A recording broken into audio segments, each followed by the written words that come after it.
to the bar. Never throw, never fall. On the field, get it on. We can lose. All eyes on the prize. Not about me. Work is so bad. What up? On your feet. Home one hot to see. Here comes the goal. Yeah, here comes the goal.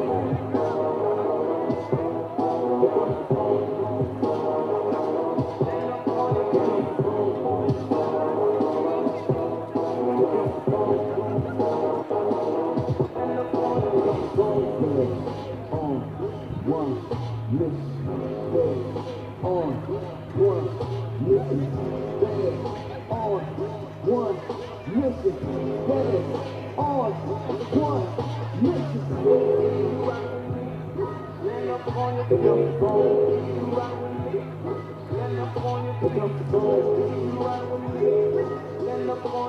the goal.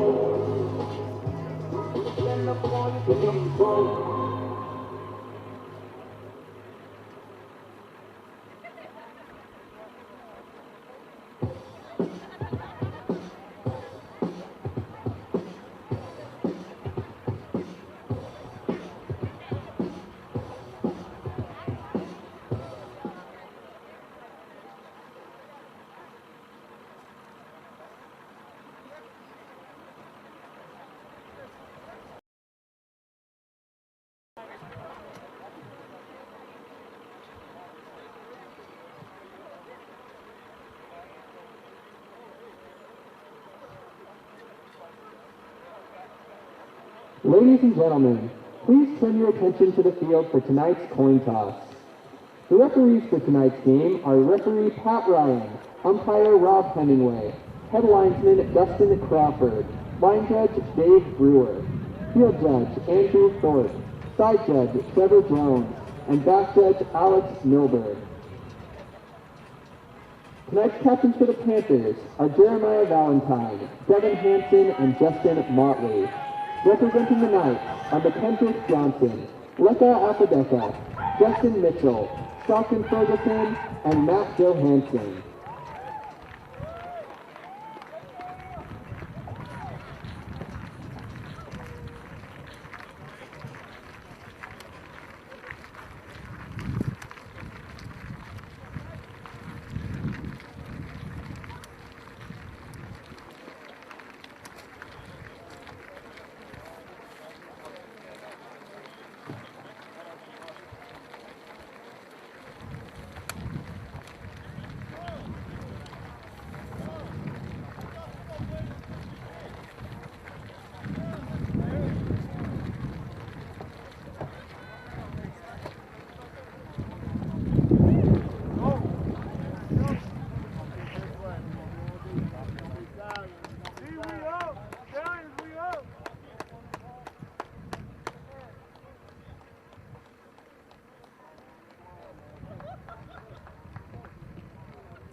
In accordance with tradition at Southern Virginia University, we'll begin with a word of prayer. This will be offered by Dean of Students, Bill Brady.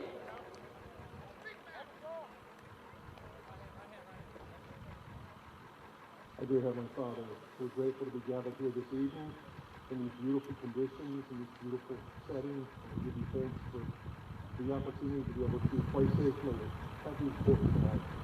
We ask the blessing upon all those that have participated in the be safe, watch over, play to the best of their abilities. We're grateful for all of thy blessings, for keeping us safe during this pandemic. We pray for those that have been afflicted in our country, for their recovery and well-being and their progression. We honor thee and thank you for all that we have. We give you thanks for thy Son, Jesus Christ. Offer this prayer in his name, Jesus Christ. Amen.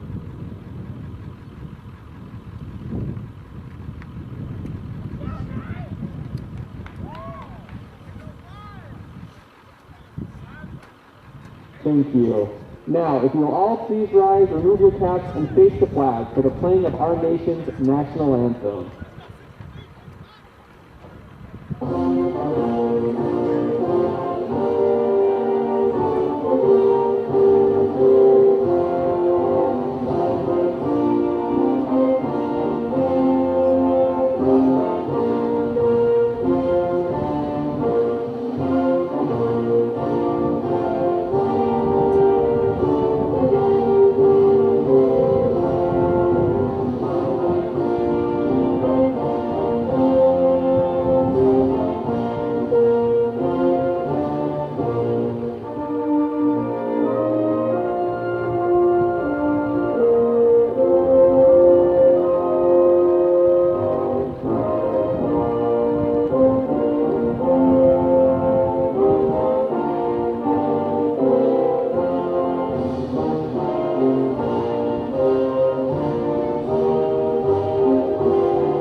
Thank you.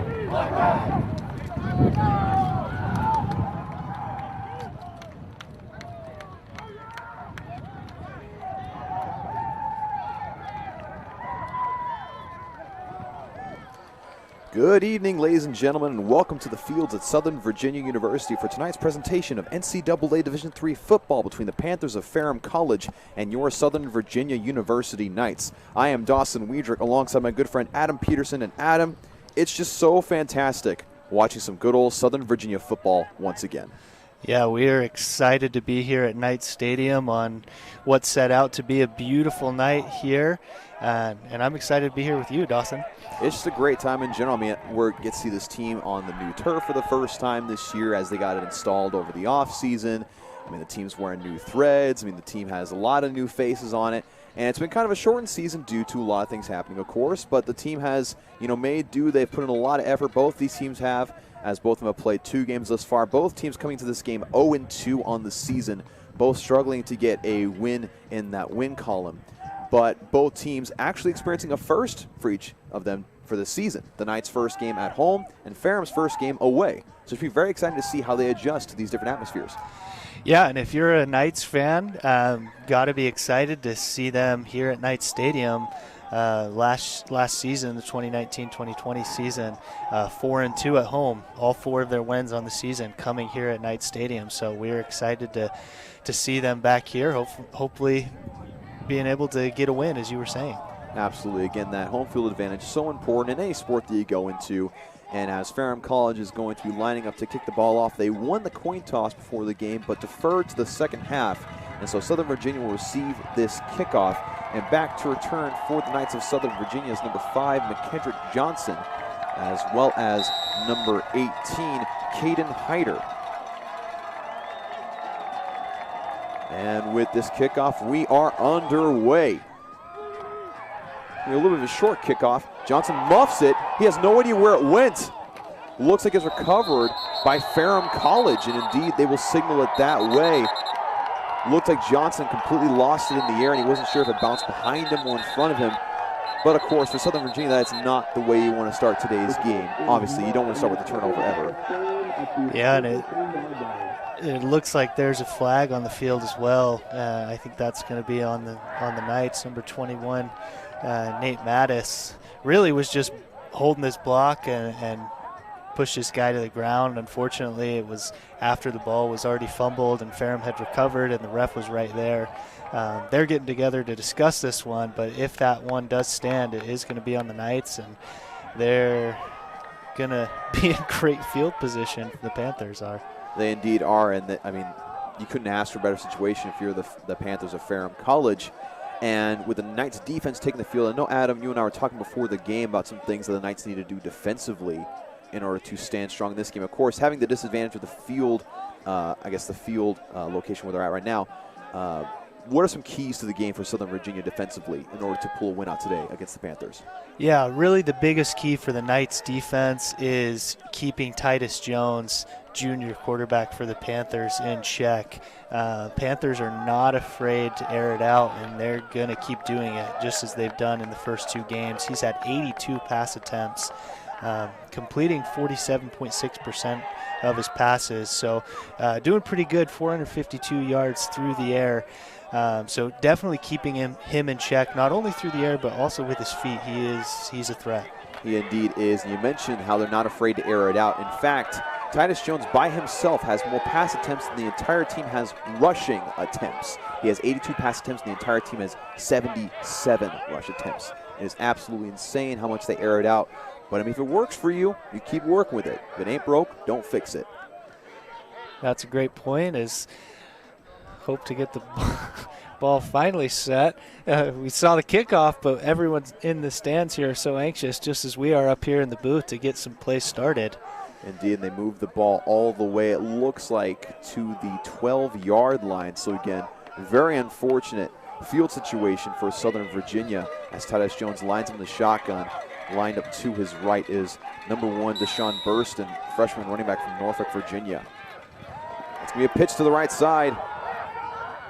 It looks like it's decently contained by Southern Virginia. Only a couple of yards will be gained. It might get inside the 5-yard line. There is a flag on the play, however. I believe there might have been a block downfield. It might have been either too aggressive or might have been a hold. But we will see from the refs exactly what this flag is. Yeah, we'll wait for the call, but I think you were right there, Dawson. All right, so they call that a number 14. That is Tamade Penn, the freshman wide receiver from Martinsville, Virginia. And so it'll push them back to the 15-yard line. So instead of gaining about 4 yards, they lose 2. Yeah, and speaking of Penn, the freshman receiver, he's one of those players to watch. He's one of those favorite targets for Jones. Sending a man in motion. And it's a broken up play brought down by Lika Apodaca, the senior linebacker from Oakland, California. Good to see him good and going early. Him and Dallin Breen are some of the highlight defenders for the Southern Virginia defense, and I'm very, very excited to see what this tandem does. And Lika just getting into the backfield. It looks like Ferrum was trying to do a pitch similar to the play before, but looked like there was some miscommunication. The running back didn't know it was going to him. Just something did not quite work out right. Yeah, and got to give credit to Apodaca there, just being in the right place, and gets the Knights' first sack of the season there. Pass downfield, looks like that will be overthrown, intended. Trying to see what the number was. It's a little bit difficult to see when you have white jerseys and gold numbers, but it was overthrown, and it looks like it'll be 3rd down and 18 yards to go. And the first down mark will be at the 1-yard line. So essentially, in order to get a first down, you have to get a touchdown, basically. Yeah, and the reason that pass sailed on him a little bit was the pressure by the Knights, which is one great way to keep a quarterback in check. Not giving him enough time in the pocket. Jones, the same exact route, and that one goes for a touchdown. That one is to number 8, Tylen McElney, the senior wide receiver from Virginia Beach, Virginia. They saw they had the opening. They thought, why not try it again? They won't suspect us to try the same thing twice. And so they did. and ends up giving them the advantage 6-0 so far with the PAT pending. Yeah, and the difference on that one, Dawson, was the time that Jones had in the pocket there. As you mentioned, doesn't need much of it. These receivers that he has are very athletic, and just as you mentioned, Tylen is one of the more athletic ones.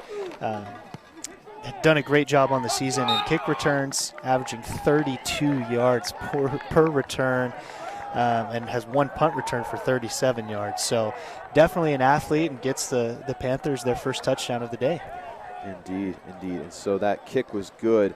Looks like it was by Jashawn Dupuis.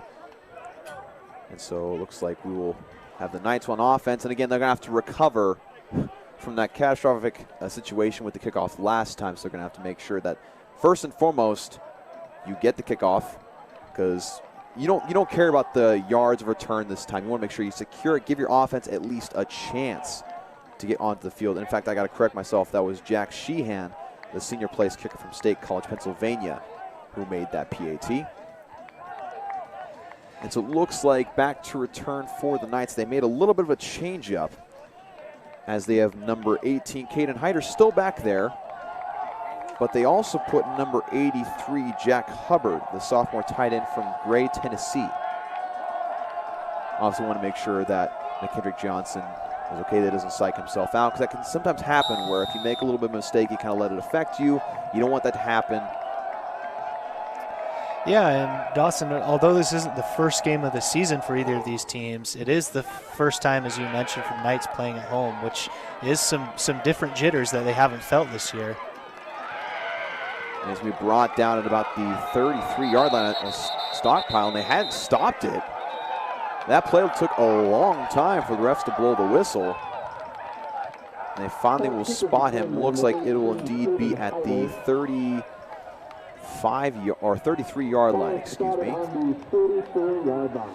Yeah, and that was Caden Hyder on the return, sophomore from Roosevelt, Utah. The receiver that kind of is in the same position as Michelini for the Panthers, that he's had 5 kick returns, 65 yards. So definitely a threat in the return game for the Knights. Indeed is. Pinkston back to pass. Tries to throw it to Skylar Johnson, number 11. It was incomplete. He had to reach around, I believe it was number 6 for Ferrum College. That is Jakari Williams, the senior defensive back from Richmond, Virginia. An interesting factoid about Skylar Johnson, he's had a very interesting college career so far. He's had a lot of injuries over the years. In fact, in his freshman year, he had to step in at quarterback for a game when they're having a lot of quarterback injury issues, and he actually did a pretty good job in that game. But he's very, very excited to finally get to play that wide receiver position that he was recruited to play here at Southern Virginia, as that's handed off to McKendrick Johnson, and that is going absolutely nowhere, as that is stuffed right at the line. It's going to be about a third, and give it about a 10. They maybe lost half a yard. Yeah, and that's something that the Knights have struggled with all season, the running game. Just not really been able to get anything going this season, but got to keep going to it to keep the defense honest so that they can open up the passing game for Pinkston. Yeah, absolutely do. We mentioned before the game the loss of senior running back from last year, Akiva Wedge, who was a 2-time 1,000-yard rusher, as Pinkston scrambles out of the pocket. He's going to be brought down for a sack.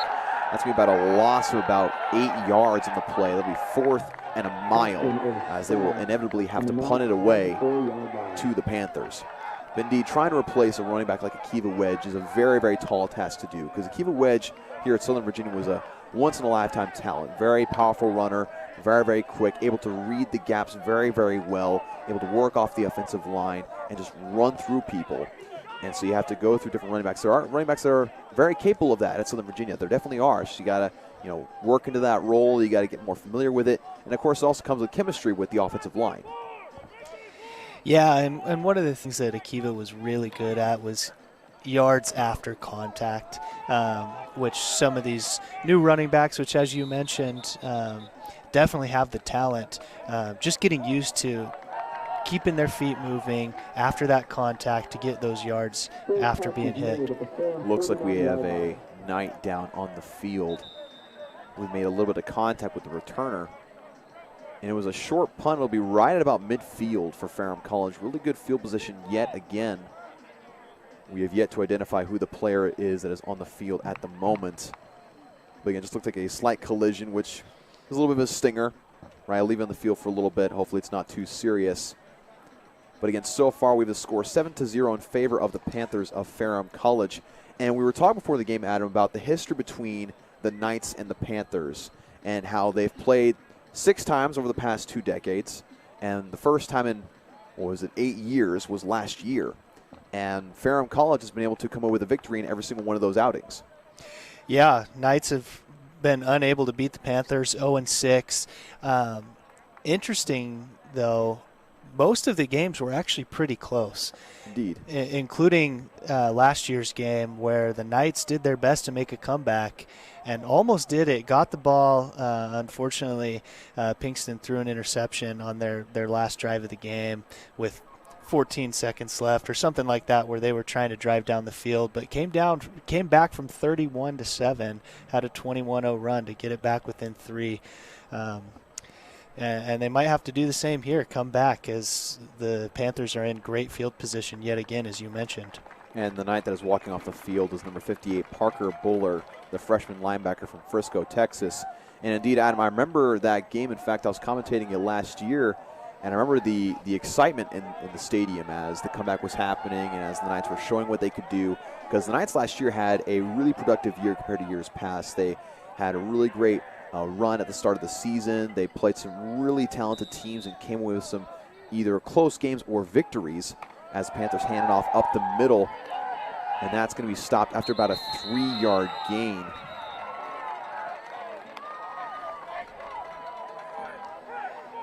Looks like trying to identify who that runner was. I think that might have been Christopher Anderson, number 28. He is the leading rusher for the Panthers, averaging 5 yards per carry, which is pretty good, taking some pressure off his quarterback Jones there, and gets about 4 yards there, as you mentioned. He's a 6-foot running back from Myrtle Beach, South Carolina.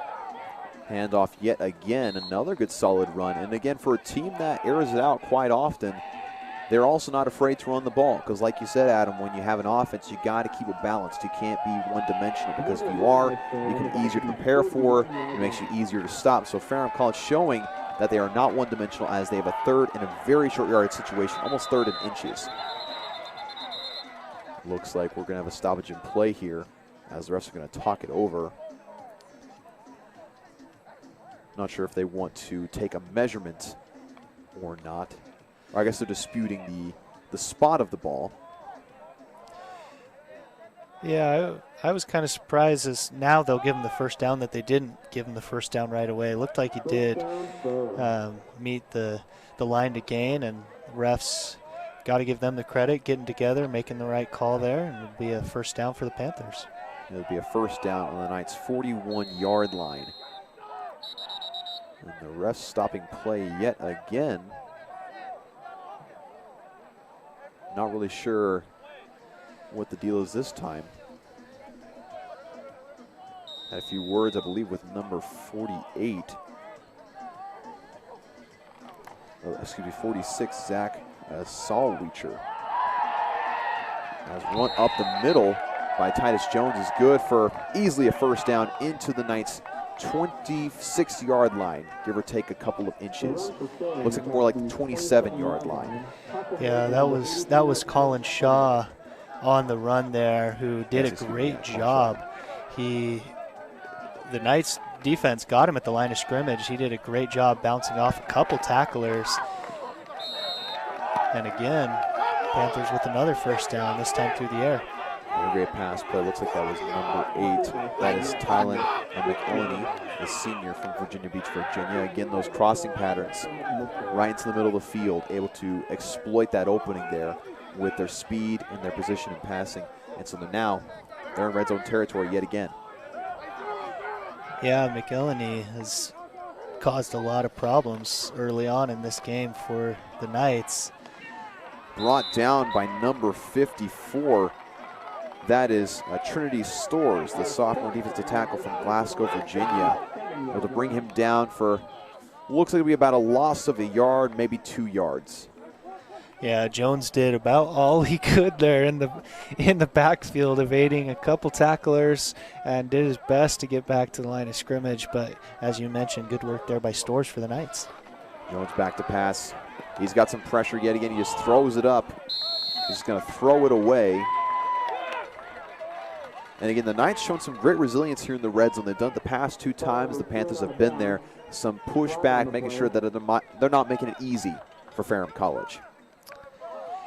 Yeah, and on that play, just shows Jones' composure there in the pocket. Felt the pressure, able to get out of the pocket a little bit and throw that ball away. There was a receiver in the area, I believe, but I think that's what the Knights coaching staff is arguing there with the refs. So they will call intentional grounding and send them back about 10 yards. So it'll actually give them back a down, make it 2nd and 18 to go. Yeah, kind of surprised with that call. It looked like there was a receiver, at least in the vicinity there.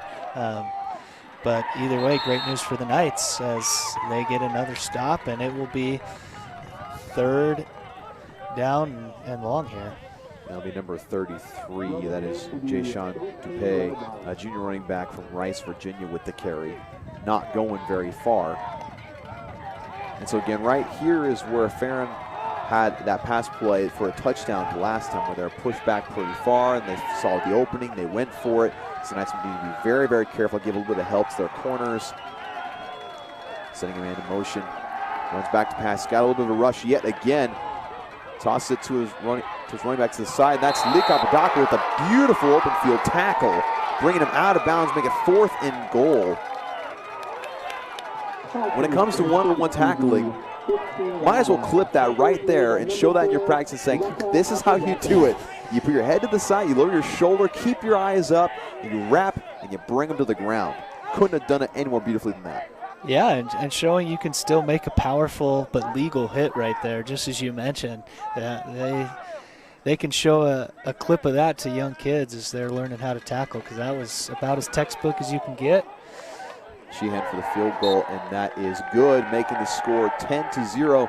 But a great defensive stand there from the Knights, as again, 2 straight possessions. Ferrum had fantastic field position and only able to let them get a field goal and get some pressure on Jones, get the great open field tackle by Lika Badaka.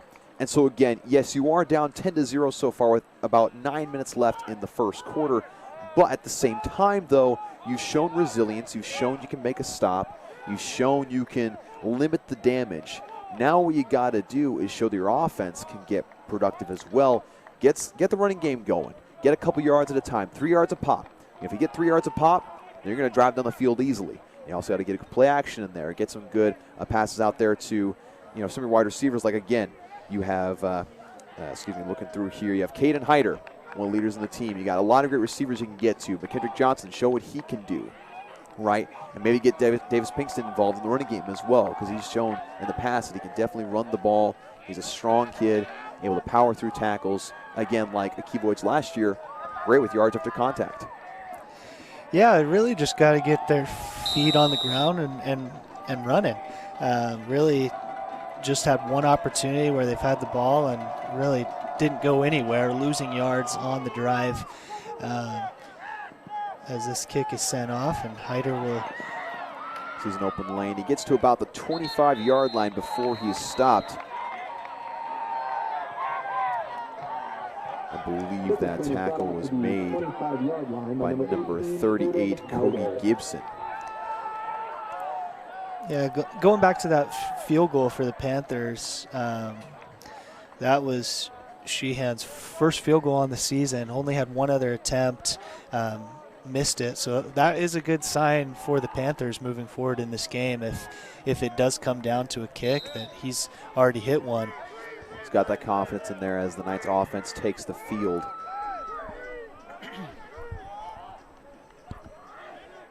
Pinkston in the gun. Hands off to Johnson. He's got a couple yards here. That's a great start. Drives forward for about a 5-yard gain. That's exactly what you need to set the tone for this drive. You got to get some good yards, get your feet underneath you, get some composure. Make sure you understand we're in no hurry. It's only a 10-point deficit, yes, but we're in no hurry to rush ourselves. Yeah, especially with how quick the Knights are able to score. Had some explosive plays through the air, and we've seen it throughout the years with Davis Pinkston using his feet as well to get some explosive gains. But just as you were mentioning, that's what we want to see out of McKendrick Johnson in the backfield. There's a wide receiver screen out there to number 2. That is Matthew Johansson, the sophomore from Troy, Michigan.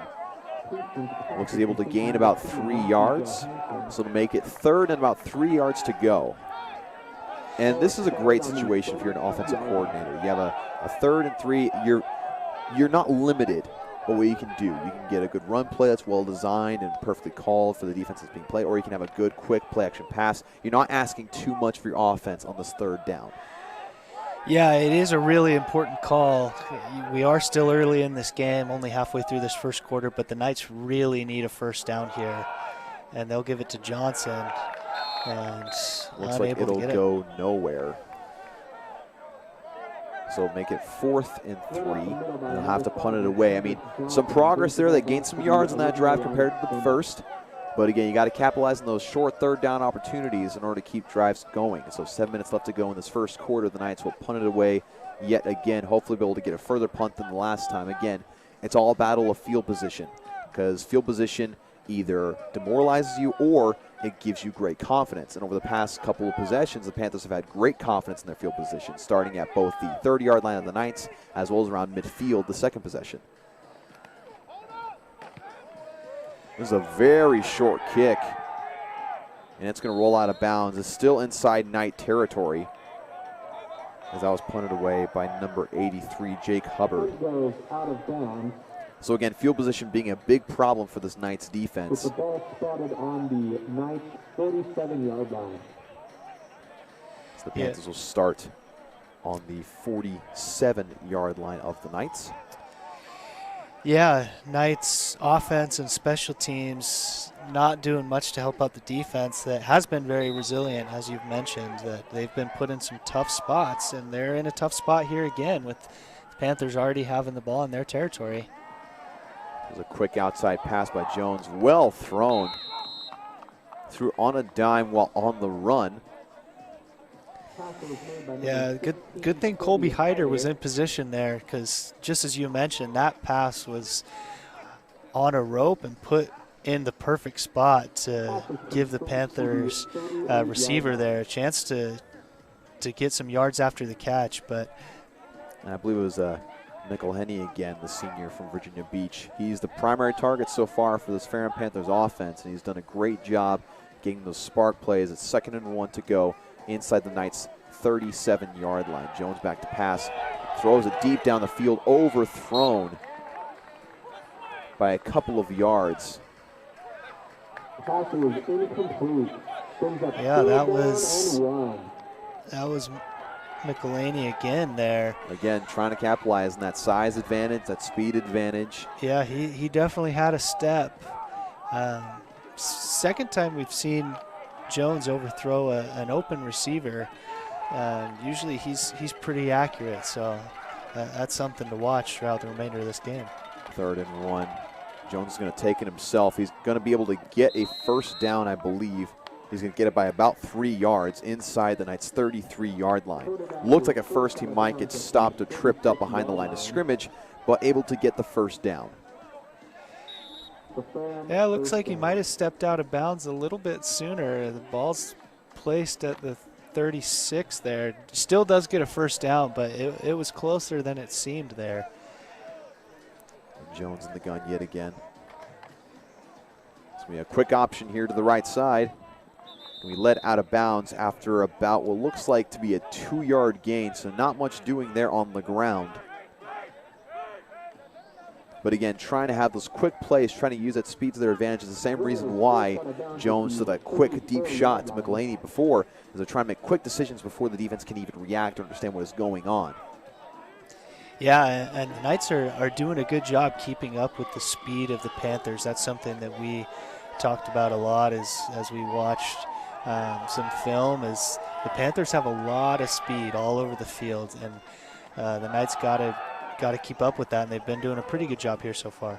There's a penalty on the field as about a 1-yard gain for the Panthers. I believe this will probably be a holding penalty. Flag on the play. Yeah, this one's going to be coming back.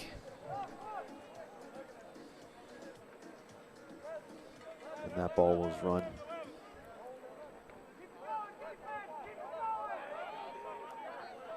I believe they had number 23, BJ Averett, in there, if I'm not mistaken. And so will get called back. They'll take him back to about where they started the drive in the first place. It's kind of a common theme here for Ferrum. Wherever they get the ball, they have a couple good plays. They get pushed back by either a sack or a penalty, and they have to make up that ground.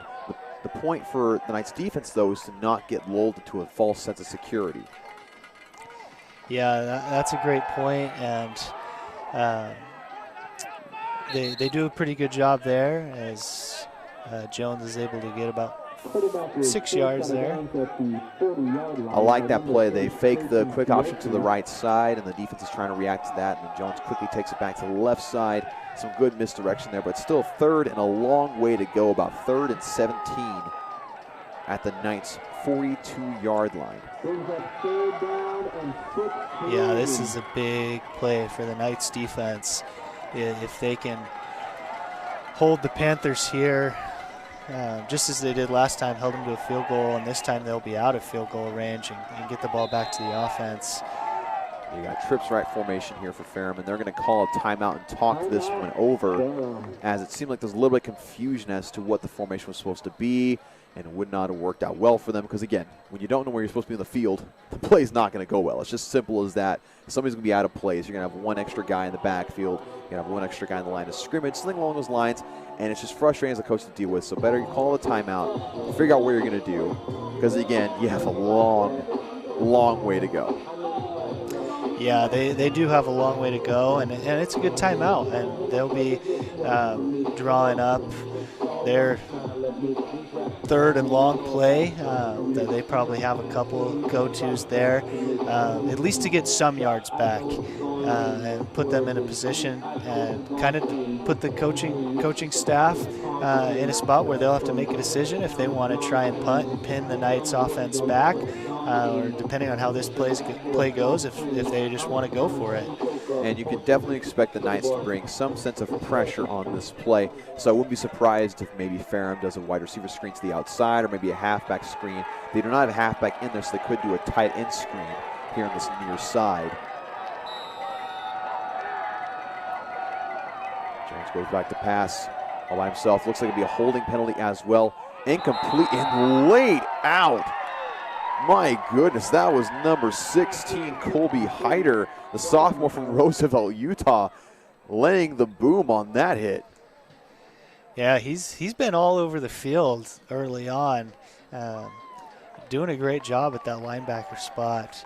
And so it'll indeed be a holding penalty, but the Knights will defer as the incomplete pass results in a 4th down situation. So it looks like the Panthers will have to, I don't think they can quite kick this distance in a field goal range, because again, like you mentioned before, they've only attempted 2 field goals, 1 for 2. So it'll be a short punt. They're going to try to pin the Knights deep inside their 10-yard line. Yeah, and they're in a good position on the field to be able to do just that if they can get this kick just right. Caden Hyder will be back to return for the Knights.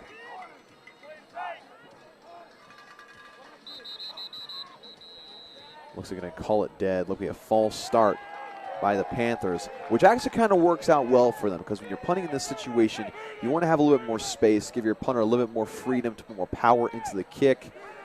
And in fact, a lot of times in both college football and in professional, you see teams intentionally false start in order to get the extra yardage for their punter. Yeah, and interesting enough for the Panthers, Michelini, who scored the lone touchdown on the game for the Panthers, is also the punter.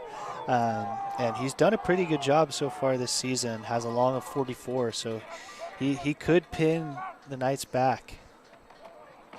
Gets the punt off very quickly. Looks like it's going to bounce out of bounds. Looks like it'll be around the 11 or 12-yard line. So a good punt accomplishes exactly what they needed to do, pinning the Knights back deep. And again, the Knights not able to get a first down yet offensively.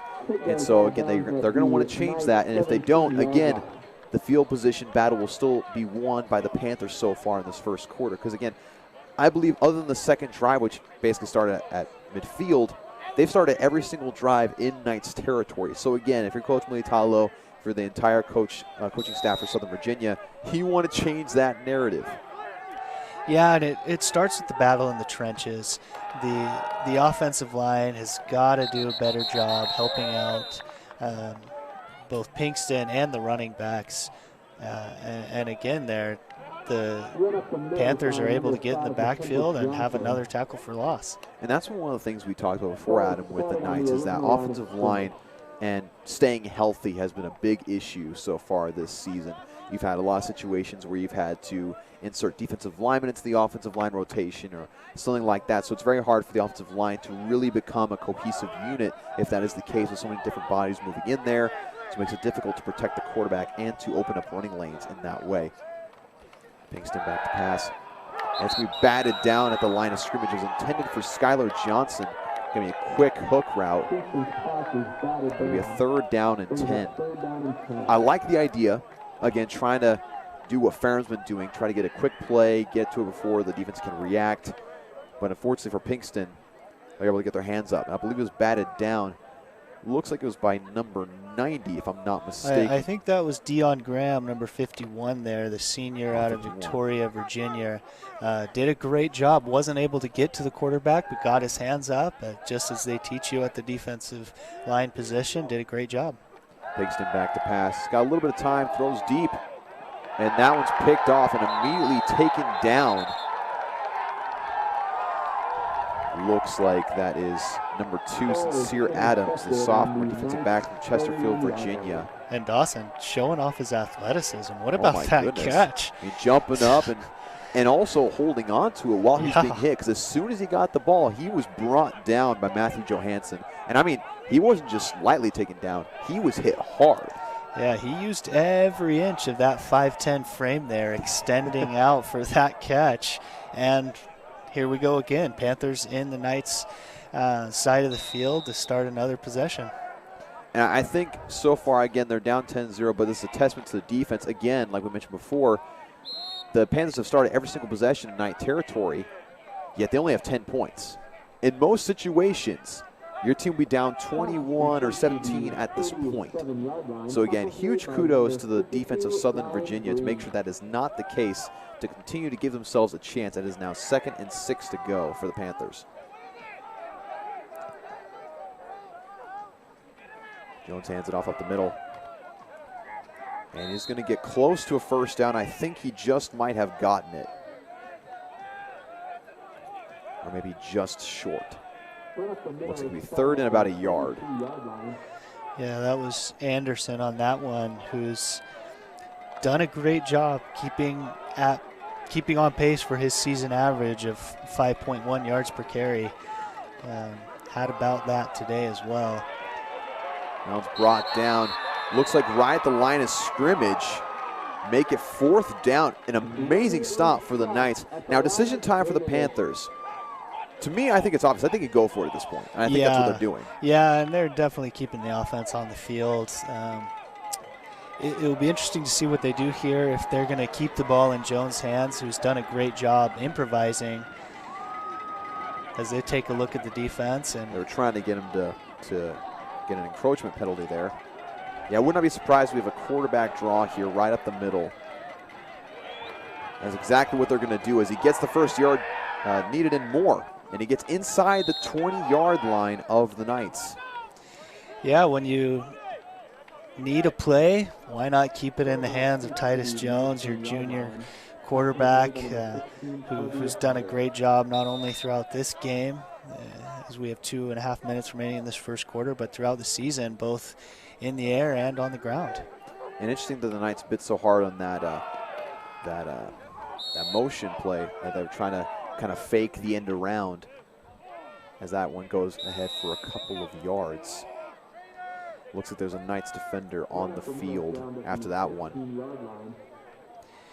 Yeah, and as the trainers come out on the field to attend the injured player, something that we really weren't expecting, Dawson, is the Panthers' running game. Exactly. They've done a great job, not necessarily breaking some huge runs or getting a ton of yards, but they've definitely had more rushing attempts than passing attempts in this game, and I think that's kind of caught the Knights defense off guard as they were preparing, kind of the same thing as we were, to see the ball in the air a lot, and that's been great for the Panthers, and look forward to seeing them keeping the ball on the ground. And that's great. That's great planning if you're the coach of the Panthers. I mean, again, like you mentioned before and we mentioned earlier in this game, the Panthers, before coming into this game, had attempted 82 passes and only attempted 72 rushes as a team in general. And so the fact they're having all these rushing attempts and they're being successful with it is something that the Knights are going to have to adjust to. And I think it's kind of something that they're not necessarily excited about just because they're somewhat lack of size in the defensive line front. And so they're going to have to really, really close up those running lanes. And also, again, you got to watch out for that play action because, again, if you have a great, successful running game, it opens up your playbook tremendously to where you can basically do whatever you want, and it works because you can always go back to the running game. Yeah, that's a great point, and looking at the stats here, Panthers have had 15 rushing attempts for 55 yards, averaging not quite 4 yards per rush, which as you mentioned, if you get 4 yards a rush, you're going to get a first down every time, so that's great for them. It looks like the injured player that was on the field is on his feet, and it is Dallin Breen at number 52. And he's coming off the field under his own power, limping a little, so it looks like hopefully it's nothing too serious. Hopefully we might see him in the game later on, but probably don't bet on him being back in this drive.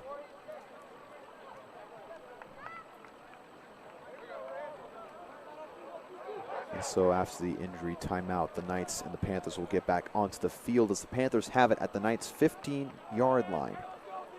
Knocking on the door once again.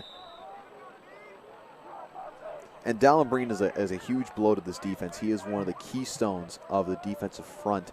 And in fact, going into this season, he had a very ambitious goal of trying to break the sack record of Southern Virginia University as Jones moves forward, gaining just a couple of yards, getting knocked out of bounds, looking like he's at the 12-yard line.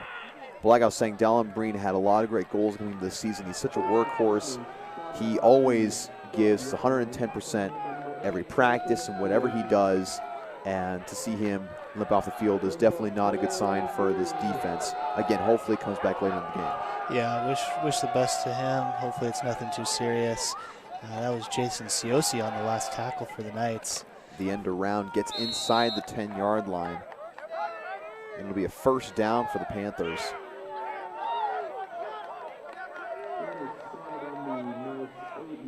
Looks like it'll be at the 8-yard line of the Knights. And so again, crunch time for the defense. You're missing one of your main defensive players with Dallin Breen. You got to have somebody step up. You got to make sure to close those running lanes. Got to make sure you don't get fooled with any routes down the field with McElhaney, for instance. And just like that, they're going to throw a fade route. And it's broken up, looks like, by number 12, Justin Mitchell. Yeah, and if there's a guy on the Knights roster that you don't want to throw the ball to his receiver, it's Justin Mitchell. One of the most athletic guys I've been around. Great corner. Does a great job finding the ball. Indeed, and it was also a little underthrown by Jones, so it made it a little bit easier for Mitchell to get to it as it's handed off up the middle, and it's going to get stopped right at about the 6 or 5 yard line. Make it third down and goal for the Panthers. Yeah, just as you mentioned, that's exactly what the Knights needed. Having some people step up in a tough spot, and they're continuing to show that resiliency that we've mentioned throughout this first quarter. So third down and about 5 to go until the end zone. We'll see if the Knights can make yet another stop in the red zone. And again, another interesting decision. I mean, you have your kicker who's made a field goal earlier on, but you decide to go for it if it's short enough yardage, and you want to kind of put more of a staple in this game as Jones goes around the right side. And that is, I believe, caught. Looks like there'll be a flag thrown. I believe they're going to call a targeting. I believe that is number 83, Jake Hubbard, I believe, who's on the field. Yeah, been moved to defensive back just for this game due to some injuries that have plagued the Knights, as you've mentioned. Looked really good so far, stepping in at defensive back. This will be unfortunate. Yeah, as soon as a tackle is made like that and you hear people in the stands kind of ooh and ah about it, and then you see a flag in the air, you almost automatically know every single time they're going to call a targeting or something along those lines or unnecessary roughness. And so we'll see what the final decision is here. Looks like they're going to wave it off as they say it's a clean hit, which we felt like was kind of the case. But it's good to see that that is indeed what it was in the eyes of the refs. Yeah, and that's the second time now that we've seen the refs get together, discuss the call, and make a good call together. So got to give it out to them, and that's a huge stop for the Knights as we're coming to the end of this first quarter, and that's going to give them some momentum going into the second quarter. Indeed it is. It looked like head coach Cleve Adams of Ferrum College was out on the field discussing with the refs, wondering why it was taken away, as it is now 4th and goal. And we got some fans cheering in the stands, SVU, as they're trying to get the defense pumped up, trying to block this field goal, as Jake Sheehan will be kicking it. Very short kick compared to his first. So it's very makeable for him. The kick is up. And it looks like it is through the uprights. And another 3 points for the Panthers, make it a 13-0 game, which is 13 seconds left in the first quarter. And so again, another great stop by the Knights defense. Unfortunately, it still allows points to be made when your offense hasn't been able to produce anything quite yet. So again, the pressure falls on the offensive side. You got to get a good drive going, at least gain a couple of first downs to give your defense a rest. Yeah, and really you can only ask so much of your defense going up against such a high-powered offense that we're going up against, averaging over 300 yards a game. And really, as we've seen up here and mentioned, they've done a great job, and now it's time for the offense to step up. And so we'll be kicking off here on the 35-yard line.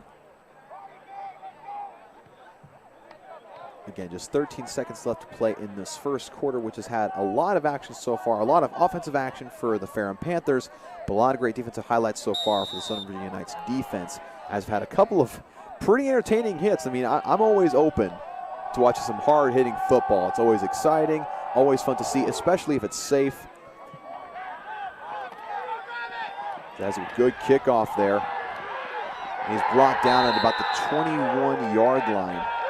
And that is number 18, Caden Hyder, who has taken over the kick return duties since the beginning of this game. Yeah, good job on coverage there. I believe that was number 80, Matthew Montgomery, freshman receiver from Germantown, North Carolina, doing a great job on the kick coverage there. And so the 22-yard line is where the Knights will start their drive here with just 9 seconds left to play in this first quarter. Yeah, it'll be interesting to see what the Knights do, if they kind of take a shot here, or if they just will run one up the middle and let the clock burn. And there's a play action pass here, and that is the first down of the game for Southern Virginia to number 2, Matthew Johansson. A great play action pass, again, taking a shot like you were saying. They didn't really, there's no real press for time because, again, first quarter, second quarter, you maintain possession and all of that. But, again, when you have that little time, the defense kind of gets lulled. Again, like I mentioned before, a false sense of security. Thinking, like you said, oh, they're just going to run it up the middle. We've stopped that all the time. But instead, the Knights are like, I don't think so. We're going to fake this handoff here, and we're going to throw it down the middle, and we're going to get it to Johansson and get a first down. Yeah, and that's a pretty safe bet throwing to him in the one game that he's played. He missed the first game of the season, but last game out had 111 yards. So definitely a safe bet throwing to him. He has great hands, and he'll go up and get about especially with anything. The one-on-one matchup that he had right there. Exactly. Able to get to the inside of the field, able to get that open space. And, again, ending the first quarter on a first down really gives your offense some confidence going into the second quarter, as, again, the first quarter was not the best for their offense. We'll put it that way.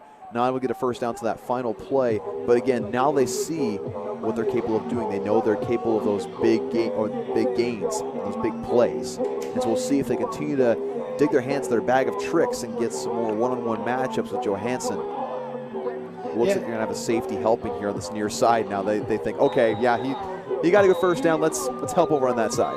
Yeah, and as we know, football is a game of runs and momentum, and getting that stop, holding the Panthers to a field goal, and then getting that first down of the game right before the end of the quarter. Huge momentum builder for the Knights. He's going to run up the middle, and it looks like McKendrick Johnson gets a good burst. He's still going. He's going to get about an 8-yard gain and a flag at the end of the play. Yeah, that one's going to come back. Not sure if you saw that, but the refs definitely did there. Johansson there just shoved the defensive back onto the pile after they'd already blown the whistle. So that one's going to be coming back. You just got to keep your composure in that situation. I know there's a pile up. I know there's a lot of bodies. I know there's a lot of, a lot of energy in that. But you got to make sure to keep it down. You had a good solid gain there, about 8 yards, and that sets you up pretty nicely. And a penalty completely offsets that. And if it's one thing, in fact, there's two things that I think frustrate a coach more than anything. It's turnovers and penalties. Because in many situations, they can almost be the exact same thing. They can almost accomplish the exact same task against you. And it's essentially you hurting yourself as it does for the Knights, as they are now in a second and a very long situation, whereas they would have had a 2nd and 2 had that play stood. Yeah, and talk about upsetting the coaches, as you mentioned, but also momentum killers. Indeed. And you see right there, McKendrick Johnson brought down for a loss on that one. And again, momentum killers and also momentum shifters. Because as soon as that penalty made him go back, the defense says, okay, we have the upper hand now. Let's push him back like we did before. And it's unfortunate because now they're almost back where they were when they made that big play to Johansson at the end of the first quarter. Yeah, and in a tough spot again. 3rd and long here, almost 3rd and 20. In a really tough spot here. And in this situation, you're not necessarily, of course you want the first down, but in this situation, you're not going to try to bite off more than you can chew. Essentially, what we're going to try to do is you're going to try to get maybe 10 yards or so, get yourself in a better situation to punt it away and get that field position battle more in your favor. Because, let's be honest here, gaining 20 yards to get the first down is a pretty tall task, especially with how the offense has kind of struggled so far. So again, take what you can get as much yardage as you can get close to the original line of scrimmage, and then punt it away and give yourself a chance defensively. Because at this point, the offense has done essentially what we said they should do at the end of the first quarter, is give their defense a little bit of a break, get a couple of good plays, and they've done just that. And hopefully, if they can punt it away and get a good solid punt there, their defense is refreshed, they can get back out there and get a good solid stop, and again, change momentum yet again. Yeah, it will be interesting to see here if we actually see them set up to go for it on 4th down. Really, if they're able to get 15 yards, about to the 45 or so, really their defense has been in that spot the whole game so far. That's very true. So might as well take a shot, but we'll see what they can do on this 3rd down first. Play action here. And it's a little behind. Looks like it was intended for number 24, Dylan Almond. Yeah, behind him. And with the incomplete pass, definitely have to send out the punt team there. Hopefully can get some more yards on this one and give Ferrum the first time that they will take possession of the ball in their own territory. Or at least that's hope at this point. I do like the idea, though. They had a good crossing route. They did have a couple of defenders in that general vicinity, which I think is why to throw it more towards the outside of the field than maybe he would have otherwise, because there's a lot of defenders there. You don't want to throw another interception and give the defense, or I guess Ferrum, more momentum than they already have. That punt is nearly blocked, and it goes straight up into the air, and it's going to roll towards the Panthers side of the field, but it will stay on the Knights' 43-yard line. And again, Hubbard just trying to get that punt away to begin with because he had a lot of pressure, and so he had to put it straight up into the air. 43-yard line. But an unfortunate situation there for your defense. Yeah, the sophomore out of Saratoga Springs, Utah, Kendall, has had a rough go so far in the game today. Hopefully he can turn that around, though, because there's still a lot of game to be played. Jones draws back to pass, looks to his flats. And it's complete over the middle, a broken tackle and a solid hit right there by number 8. That is Jason Ciosi, the sophomore linebacker from Carlsbad, California. Unfortunately, it was a first down for the Panthers, for Ferrum. But a good solid tackle nonetheless. I mean, if anything else, you could say the Knights have had the most significant hits so far today on defense. Hand up the middle. Good for maybe 2 or 3 yards, maybe able to fall forward for another extra one. Yeah, and going back to that pass. Looks like just a gain of 1, actually.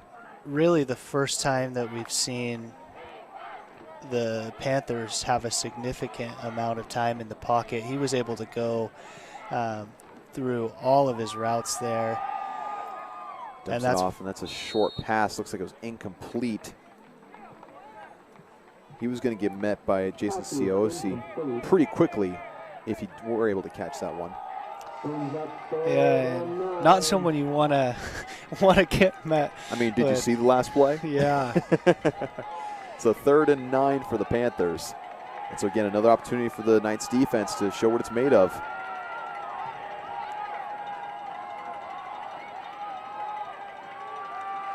Bringing the blitz there. Pass to the flats. And it's going to be stopped at about the 20-yard line. So it looks like it'll be about a 4th. Give it about 4 yards, a long 3. Yeah, Jones did a great job there, recognizing the blitz, coming from this near side of the field, gets the ball out quickly, gets some yards, and put his team in a spot to get the 4th down. And so they will go for it here on 4th and 3. Don't be surprised they try another quick pass over the middle, a quick slant. Which they do, but he had pressure and he has to throw it away on 4th down. And so it'll be a turnover on downs. A great momentum changer for the Knights. Yeah, and just as you called there, Dawson, they wanted that slant over the middle, that quick pass. Knights recognizing that, doing a great job, shutting down the receivers. I believe that was Ciosi again on the, matched up against the receiver. Might as well call there. it the drive of COC. Doing a great job just all together. Getting the tackle on that reception for Ferrum, and then basically being there on the spot on that incompletion, and then being there on the spot for another incompletion yet again as Pinkston's in the backfield for the Knights as they take possession. Play action here, going to throw a quick route to the outside, going to gain about 8 yards there, as that's caught by number 13, Jake Schenk, the sophomore wide receiver from Encinitas, California. Went to La Costa Canyon High School. Yeah, great play set up there. Get the defense to bite on the play action, and then using a little bit of a screen play that we like to call there. Johansson slanting towards the middle, giving Schenk there some room, and a great gain on 1st down. So it'll be 2nd and 4 on their own 32-yard line. Pinkston back to pass yet again. Throws it into triple coverage and caught once again by Jake Schenk. What a confident throw. Yeah, and great hands there. And watching the last game against Emory and Henry, was very impressed with his hands. Really all the receivers on this team, they will go up and get about anything that Pinkston throws up to them. And again, the confidence to throw it. There was 3 defenders in that general vicinity. Pinkston threw an interception in the 1st quarter, but showing that he's not afraid to sling it out there to get the 1st down, approaching midfield for the 1st time. And that's when he handed off up the middle, about a gain of maybe 1. Kind of a fullback dive there. It's number 46, Ammon Uasilia, sophomore from Layton, Utah. Yeah, and as we've mentioned at the beginning of the broadcast, really for both teams, got to keep that rushing game intact, keep the defense off balance. They've done a great job. Hopefully the Knights can break some rushes for some good yardage. Pinkston back to pass, and that's almost intercepted. That is number 11 for Ferrum College on the coverage, breaking on that really fast, which was Brandon Scott, the senior from Norfolk, Virginia. He read that very well, and with that great speed, able to break on that pass, make it 3rd down and 9. Yeah, that's his 3rd pass breakup on the season. Did a great job, as you mentioned, reading Pinkston's eyes and broke very quickly. Fortunately enough for the Knights, unable to corral that ball and intercept it. That's one of those routes we have to throw as soon as the wide receiver makes the break, so that way that the defensive back cannot react. And it kind of hung in the air a little bit too much, and there's a flag on the field. Looks like it'll be a false start. It'll send the Knights back. Which again, on 3rd down and 9 is the absolute last thing that you need. Yeah. Essentially could be a drive killer, as really the first drive that we've seen the Knights move the ball approaching Panther territory, and that flag on 3rd down, just as you mentioned, not what the Knights needed. And so they'll lose 5 yards on that penalty, make about 3rd down and 14 yards to go.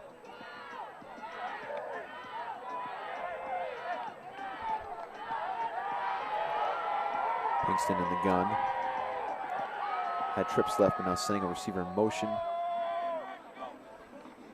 The high snap. Pinkston's going to have to run for it. And he's going to gain a couple yards, actually. He's going to get back to the original line of scrimmage, maybe a yard more. Make it 4th down and 9. Again, right back to where they were before the penalty. I mean, Pinkston able to make at least a little bit of something out of nothing. Yeah, Pinkston doing what Pinkston does. He's been put in that position a lot over his time as a Knight, being able to make something out of nothing, doing a pretty good job there. Again, putting us in better position to kind of switch the field, and I believe we've had a change at punter. It's not Connor Kendall back there.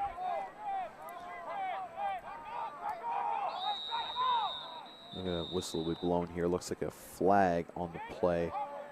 Might be a false start on the Knights, pushing them back a little bit.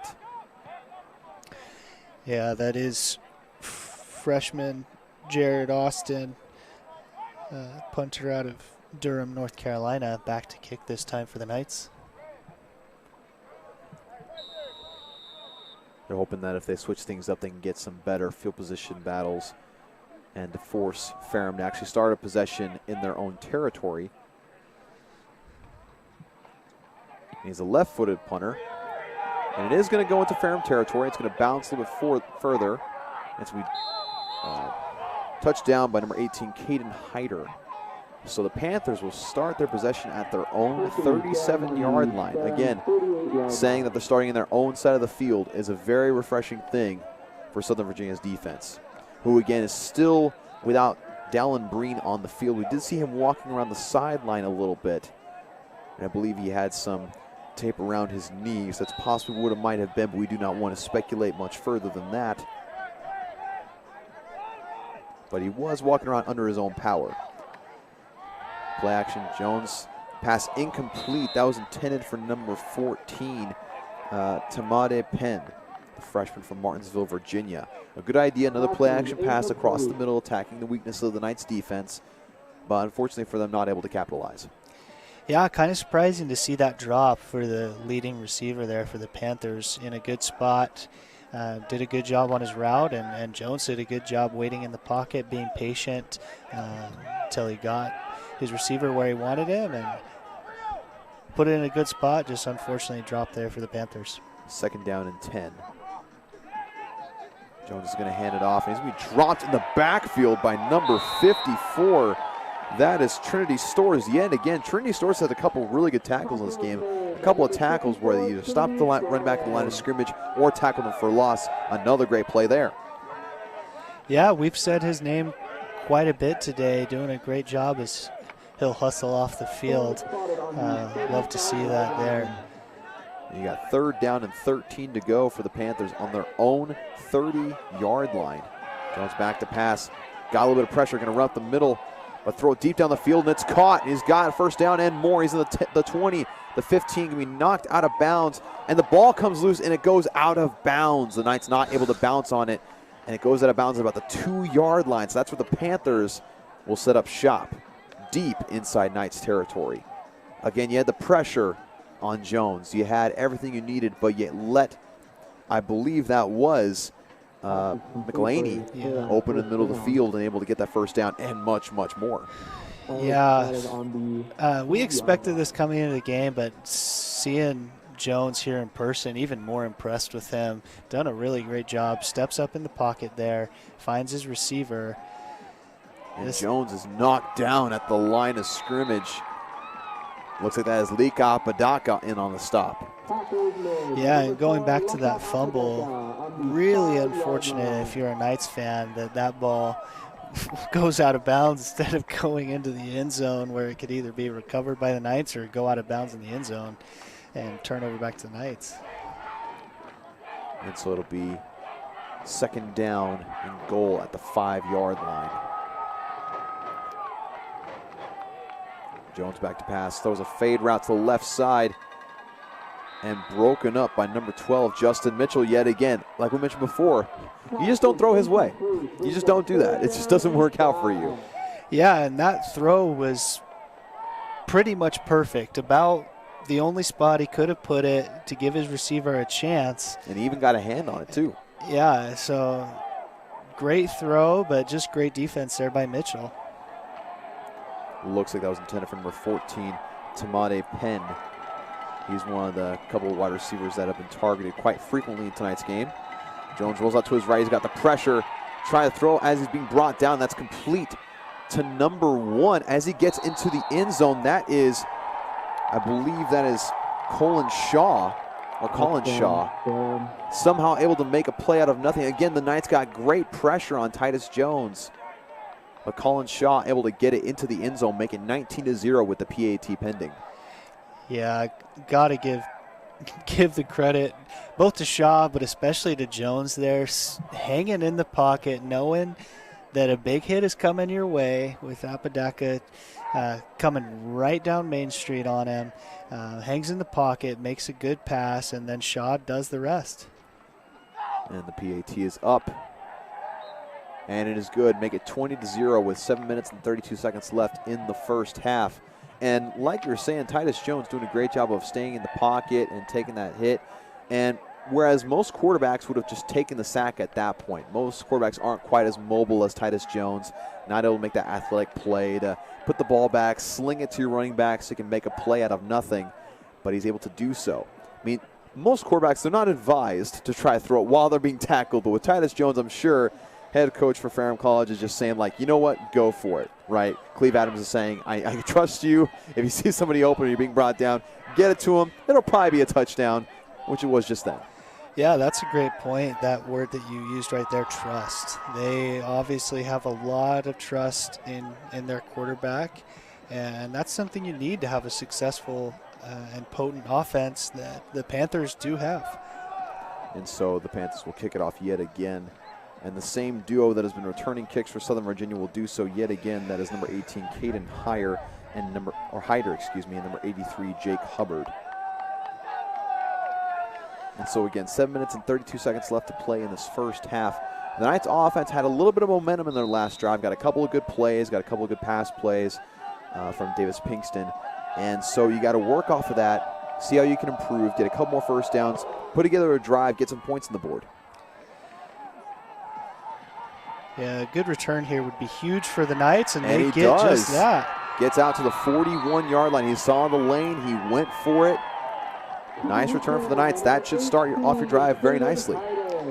Yeah, that's Hyder, and up here we've been saying one of those big returns is coming for him, as he's had some opportunities and shown throughout the season that he's capable of doing that, and gets the Knights some good starting field position here. And so hopefully the Knights can take advantage. And again, the main thing for the Knights is penalties. You got to limit the penalties, right? I mean, so far they've had opportunities where they've had like plays go their way, where they've gotten a first down, and they've held themselves back with those penalties. And that's just not what you need. As Pinkston goes back to pass, it's a wide receiver screen. It was incomplete, intended for number 2, Matthew Johansson. Yeah, they got what they wanted. The screen there for Johansson. If he would have caught that, had a couple yards. The defense did a pretty good job of converging on him, but definitely could have gotten at least a few yards there with the big receiver Johansson. And I mentioned penalties before. I mean, it's been a little more obvious with the Knights because they've had them in very unopportunistic moments. But so far, both teams have 4 penalties and just about the exact same yardage, with Ferrum College with 38 and Southern Virginia with 39. And again, it all just depends on the placement of those penalties. When do they occur? As that's an incomplete pass down the field. Another penalty. Yeah, just as you were talking about penalties there, Dawson, we have a penalty flag down. Looks like it's going to be pass interference there. It's what you call the commentator's curse. You speak about it and it shall appear. And it did just then. Yeah, defender there for the Panthers. Just a little too excited. Gets there just a second early. Not even a second, just half a second early. And that's huge for the Knights. They'll take the yards however they can get them. Absolutely. Again, it feels like for the first time tonight the penalty really works in their favor as they get into Ferrum College territory for the first time tonight. Again, take advantage of this. You got a first down and 10. You got a whole new set of downs. You got just under 7.5 minutes to play in this first half. Put some points on the board. Give your defense a rest and give yourself some offensive momentum. As he's going to hand off up the middle. And he's got a good chunk of yardage there. That's about a gain of 7 on the play. I believe that was Ammon yet again. Ammon Uwasila. Yeah, and he's only had 3 attempts coming into this game, but of those 3 attempts, he had 17 yards, so over almost 6 yards per carry. And really, we started seeing him getting the ball at the end of the Emory and Henry game, and obviously worked his way into getting some more rushing attempts. Does a great job there.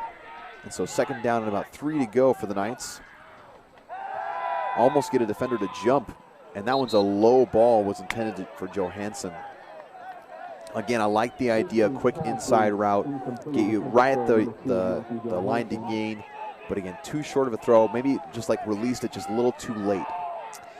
Yeah, and that's the second time that Pinkston has thrown low to Johansson, who is a bigger receiver, but just got to do a better job. Got to capitalize in this position. And so at this point, 3rd and 3, if they're not able to quite get the first down, I think it's pretty obvious for both of us that they would definitely go for it to try to keep this drive going. As I'm going to fake the handoff. And it's tipped and still caught by Johansson. My goodness, as he dives for it for the first down at the 30-yard line. They try a very similar play from the previous one, and it's successful in a pretty unorthodox way. Yeah, it looks like the Panthers are receiving a sideline warning there with the flag down, but got to give credit to both teams there. First off, the defensive line for knocking that pass, deflecting that pass, and Johansson just showing off his athleticism and able to adjust in the air and make a great catch, and a first down is given to the Knights. Which again, if you folks at home, that's a difficult thing when you're on a route. It's very difficult to adjust to a play like that. That's the second time the Panthers have been able to get their hands on the ball.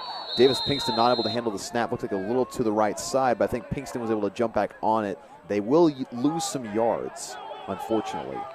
Yeah, but at least they have the ball. That was scary there for a second as Pinkston tried to gather the ball and continue the play.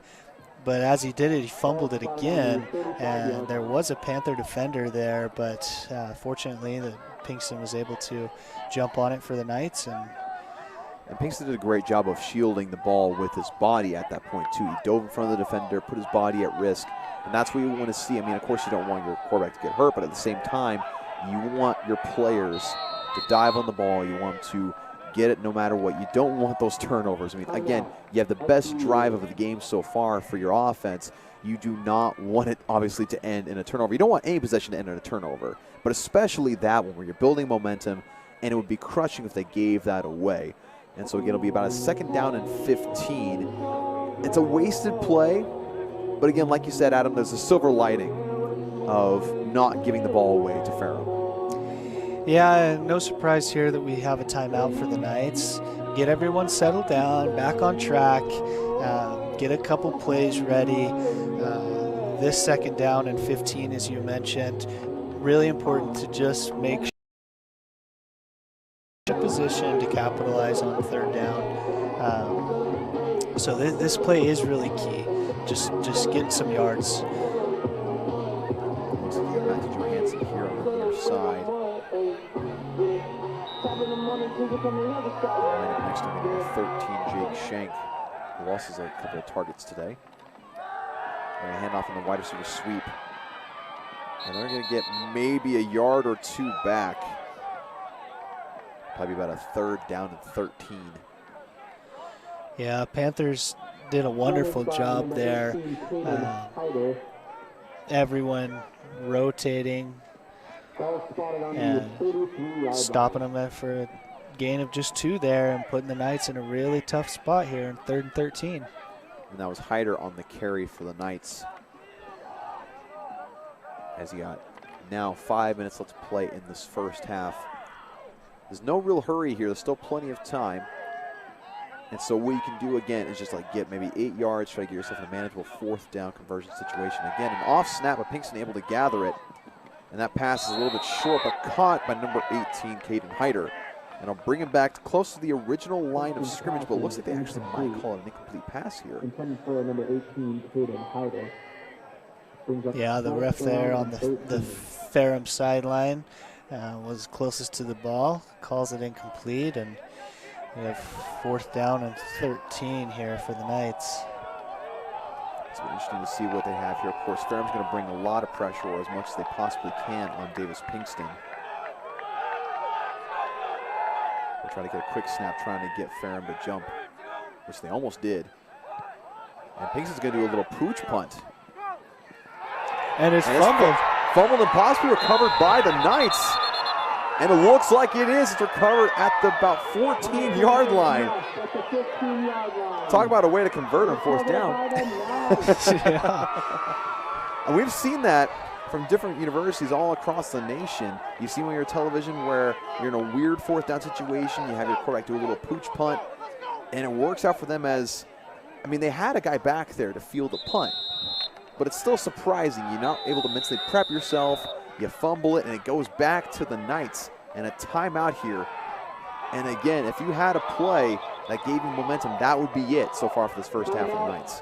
Yeah, and going back to your point there of just not really expecting it, even though the defensive back gets back there, if you're not used to returning punts or kicks, and you just have to stand there as wide receivers or anyone is bearing down on you, that's tough, and obviously caused a mistake there, and just what the doctor ordered for the Knights, a turnover, giving them the ball in great position here. Is really the first time they've been able to drive down the field. And it's the first time they've been in the red zone all day long, as they're on the Panthers' 15-yard line.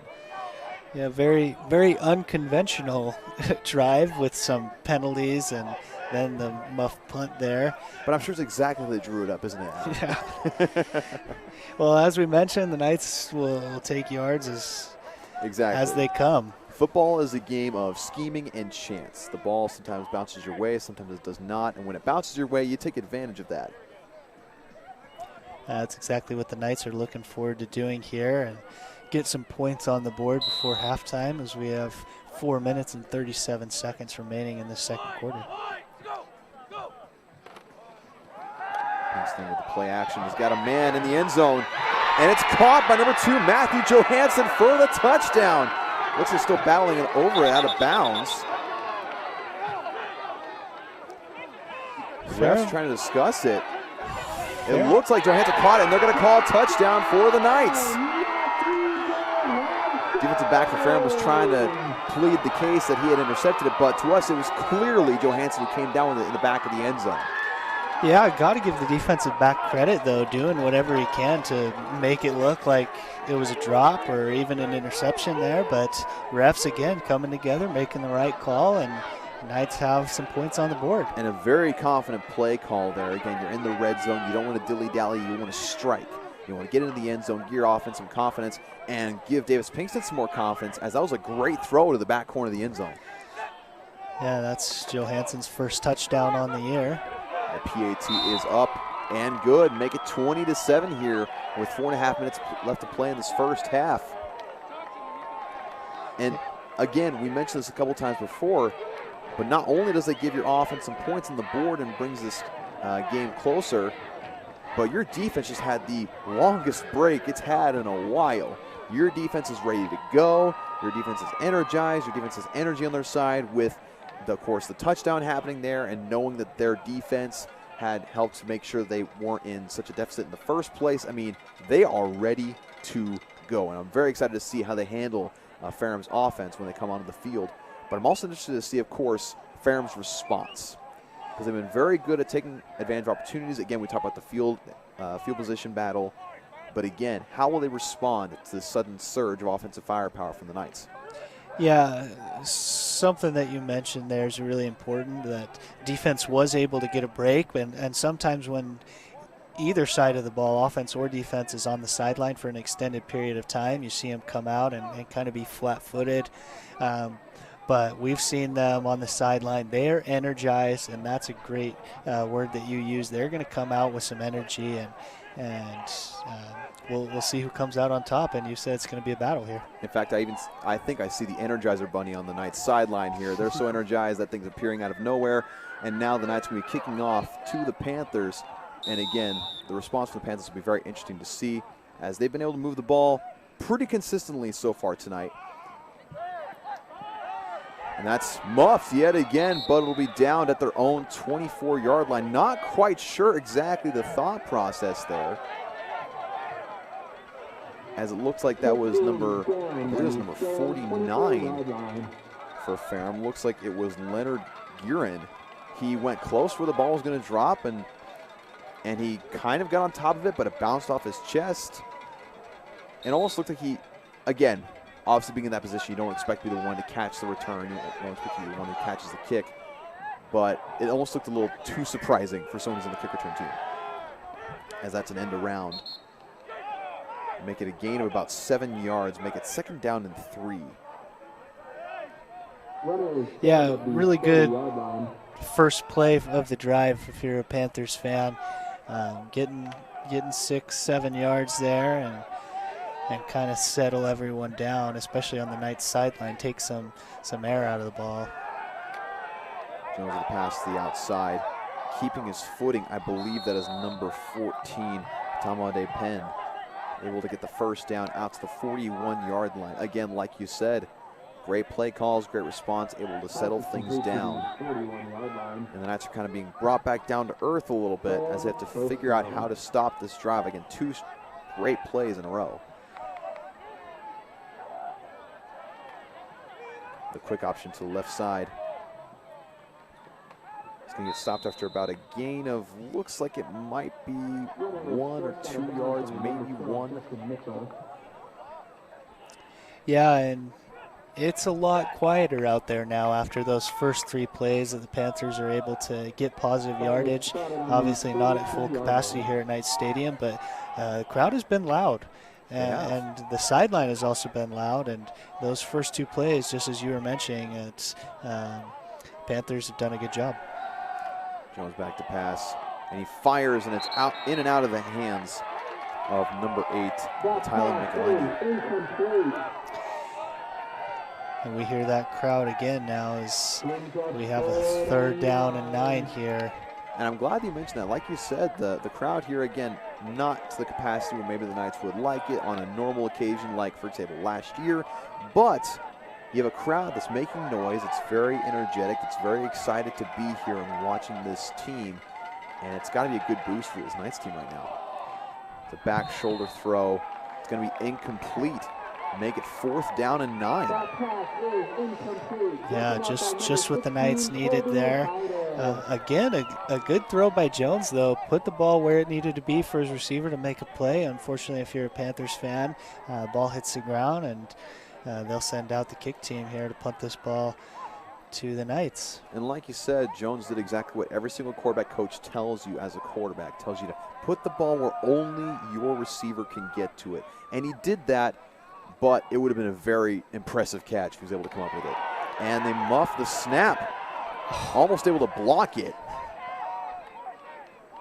And it's going to roll and be stopped at the Knights' 34-yard line. Again, almost a disaster for the Panthers there as the muffed snap almost, inches away from being blocked and being even more disastrous. What a punt, though. Indeed. After muffing it, getting it, and getting that good of a kickoff, yeah, got to give some credit there to McElhaney, who's really done everything for the Panthers so far. That's definitely saying a lot of praise to him, which is very much well-deserved so far, as we have just under 3 minutes left to go in this first half. So you're kind of in a 2-minute drill situation if you're the Knights, trying to put some points on the board as the Panthers get the second half kickoff because they deferred when they won the coin toss. Thanks to back to pass. And what a solid catch by number 13. My goodness, that is Jake Shank. Again, hit by 2 defenders. Gets up a little gingerly, but holding on to that ball. Yeah, Pinkston did make a great throw, but did put his receiver Shank there in a tough spot. But Shank showing off his toughness, going up and grabbing that, even with the double team and the safety coming over the top, and hits him hard, hangs on to the ball. It's going to be a 1st down and 10.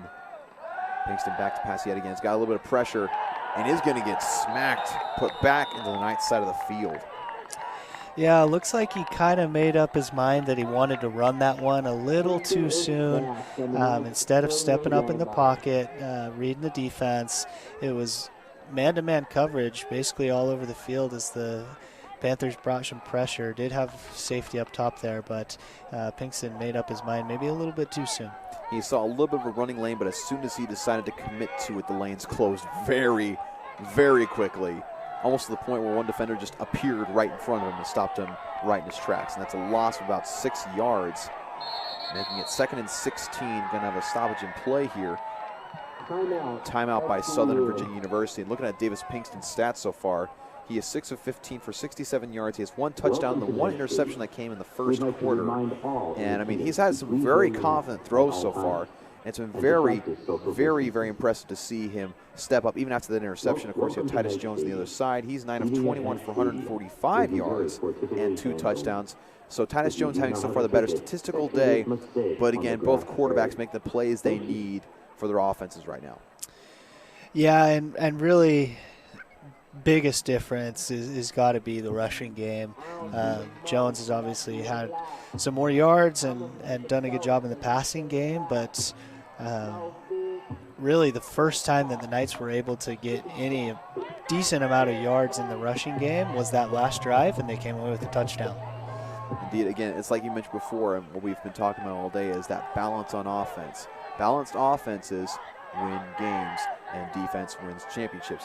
It's the classic saying in football, and it's very, very true. You got to be balanced. And the Knights have done that, like you said. They've been successful as Pinkston's back to pass here, looks to his right. He's got complete to Skylar Johnson, and he's fighting his way forward, and he's going to make it about a 3rd and 6 yards.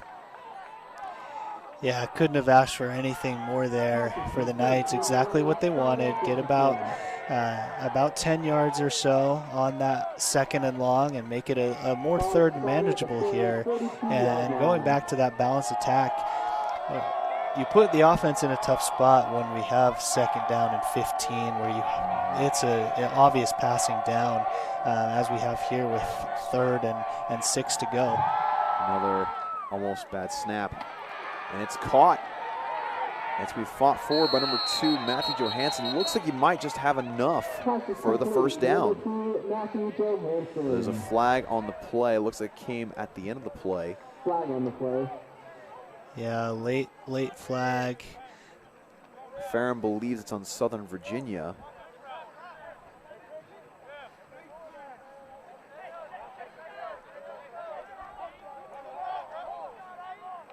So we're waiting for the announcement from the refs here. Looks like sportsmanlike conduct, or put back all the way back to the original line of scrimmage and further. Oh my goodness. I don't believe this. They're taking the ball back about 30 yards. And so the refs are going to have to talk this out and figure that out, because they were in a 3rd and 5 situation. Yeah, really not sure what happened there. And even fans here in the stands are kind of wondering, they're saying that's way too far. But it looks like it will indeed be about a 3rd and 21. Yeah, really unfortunate there for the Knights. Pinkston back to pass. Got good protection, and it's almost picked off yet again. That time it looked like it was almost picked off by number 8, Kyrie Scott. Yeah, and Pinkston had Shank open. He was the receiver cutting across the field to this near side of the field. Had him open if he would have just waited a little bit longer there. And I, along with many fans here, I'm still very confused as to the penalty there and why they put him back so far. Because again, they were in about a 3rd and 6 situation. This is about I mean, they walked back a little further than the marker ended up being. Like, they ended up walking 5 yards even further back, 20 yards back. Able to get that punt away. Good solid punt there. And it's going to bounce all the way to the 23-yard line. And so a solid punt there with just 22 seconds left in the half. Again, all you have to do is keep everybody in front of you, put your safeties back, don't let anybody behind you, and go into halftime, because, again, Ferrum has the ball at the start of the second half. So the last thing you want to do is give Ferrum some confidence going into halftime offensively and let them have a big play down the field. Yeah, and because they're getting the ball back to start that second half, it'll be interesting to see their plan of attack here. Jones back to pass. Looks like they're going to launch it downfield. And they have that big play. They get all the way down to the 20-yard line. And again, like we were saying, all they had to do was send some safeties back, because you knew that long bomb was coming. You knew they were going to try to get some points on the board. Pass is complete with a 20-yard line. Yeah, really the first time we've seen Justin Mitchell get beat. Just gets beat over the top and airing it out. Jones with a beautiful ball, finding his favorite target there. Looks like we'll have a stoppage in play here, as there's 9 seconds left in the first half. Yeah, not really sure what happened there.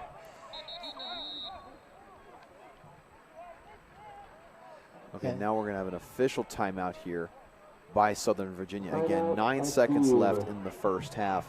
Again, I'm very surprised that they did not have 2 safeties just all the way back to try to prevent that deep ball, because, again, you knew it was coming. You knew they were going to try to get a deep ball down the field, get themselves in a situation to get some points before halftime, because this is an explosive offense. It's not like they haven't been able to do that. They can do that. And so, again, you should have had people back, but at this point, that's a moot point. They're at the Knights' 19-ish, 20-ish yard line. And so now you're in a much more interesting and different situation than you would have been. Yeah, because we've already seen the Panthers make 2 field goals. So depending on how this play goes right here, looks like they'll at least get a field goal out of this, because it's another fairly short kick, about the same spot where he's made his first 2. And so it'll be second down and 10. I believe what they did is spike the ball, and this passes into the end zone for a touchdown for the Panthers. Touchdown, Ferrum. Looks like the wide receiver who caught it will be down in the end zone. He came down a little bit awkwardly as he's being brought down to the turf. As they score the touchdown with 5 seconds left in the half. Make it 26-7. Now wide receiver is being carried off the field, still trying to see who that is. I believe it might have been number 8, Tylen McElhaney. Yeah, that's his second touchdown on the game.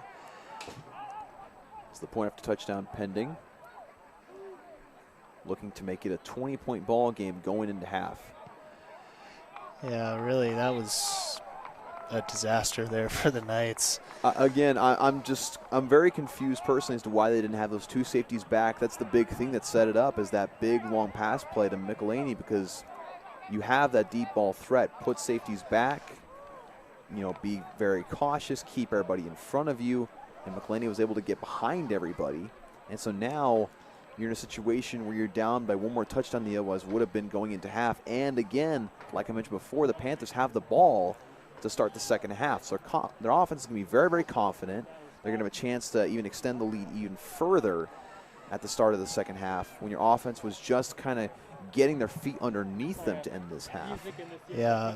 So like you said, worst case scenario right there for Southern Virginia defensively. Yeah, very different game coming out of halftime, being down 2 scores instead of 3 scores like they're going to be with getting the ball, as you mentioned. And so the Knights will get the ball back with just 5 seconds left to play in this first half. You can imagine they'll just have the run back, and if they even have a second left, they'll just need the ball, go into halftime, recuperate, figure out what it is they need to do to make a comeback here. Because again, we talked about last year's game where Southern Virginia was down 31-7. Very similar situation. And the Knights came back and almost won it. They ended up losing by only 3. Yeah, and that's going to be mentioned in the locker room for both teams. For the Panthers saying, hey, guys, don't let this happen again. And for the Knights, as there's a big hit on the return there.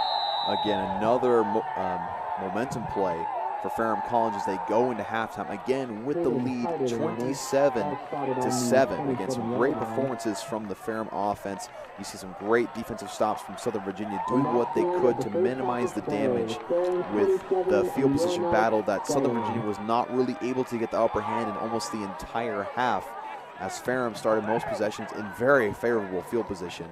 And so, Adam, again, looking into the second half, the Panthers get the ball at the start of the half. They're up by 3 scores. We mentioned last year's game, but if you're Coach Mulitalo, what is something you're saying to Southern Virginia's team right now in the locker room? Well, just as we were mentioning, last year they've been in this spot before, and they can do it again. They just were getting some momentum, which you love to see. You can't give up those silly plays just like that last one where it was coming. They knew it was coming and just couldn't stop it, and really unfortunate for the Knights, but they can do it. That's Coach Mulitalo's message, is they've done it before and they can do it again. Indeed they can. So with that, we will go into halftime here at the field at Southern Virginia University. We'll be right back with you at the start of the second half, so stay tuned.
Night fans, give it up for your SVU dance team.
Going up.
And we're back at the fields of Southern Virginia University for today's game between Ferrum and Southern Virginia University. And right now the score stands at 27-7 in favor of the Panthers of Ferrum College, with the Knights having 7 points on the board. They got those 7 points late in the first half.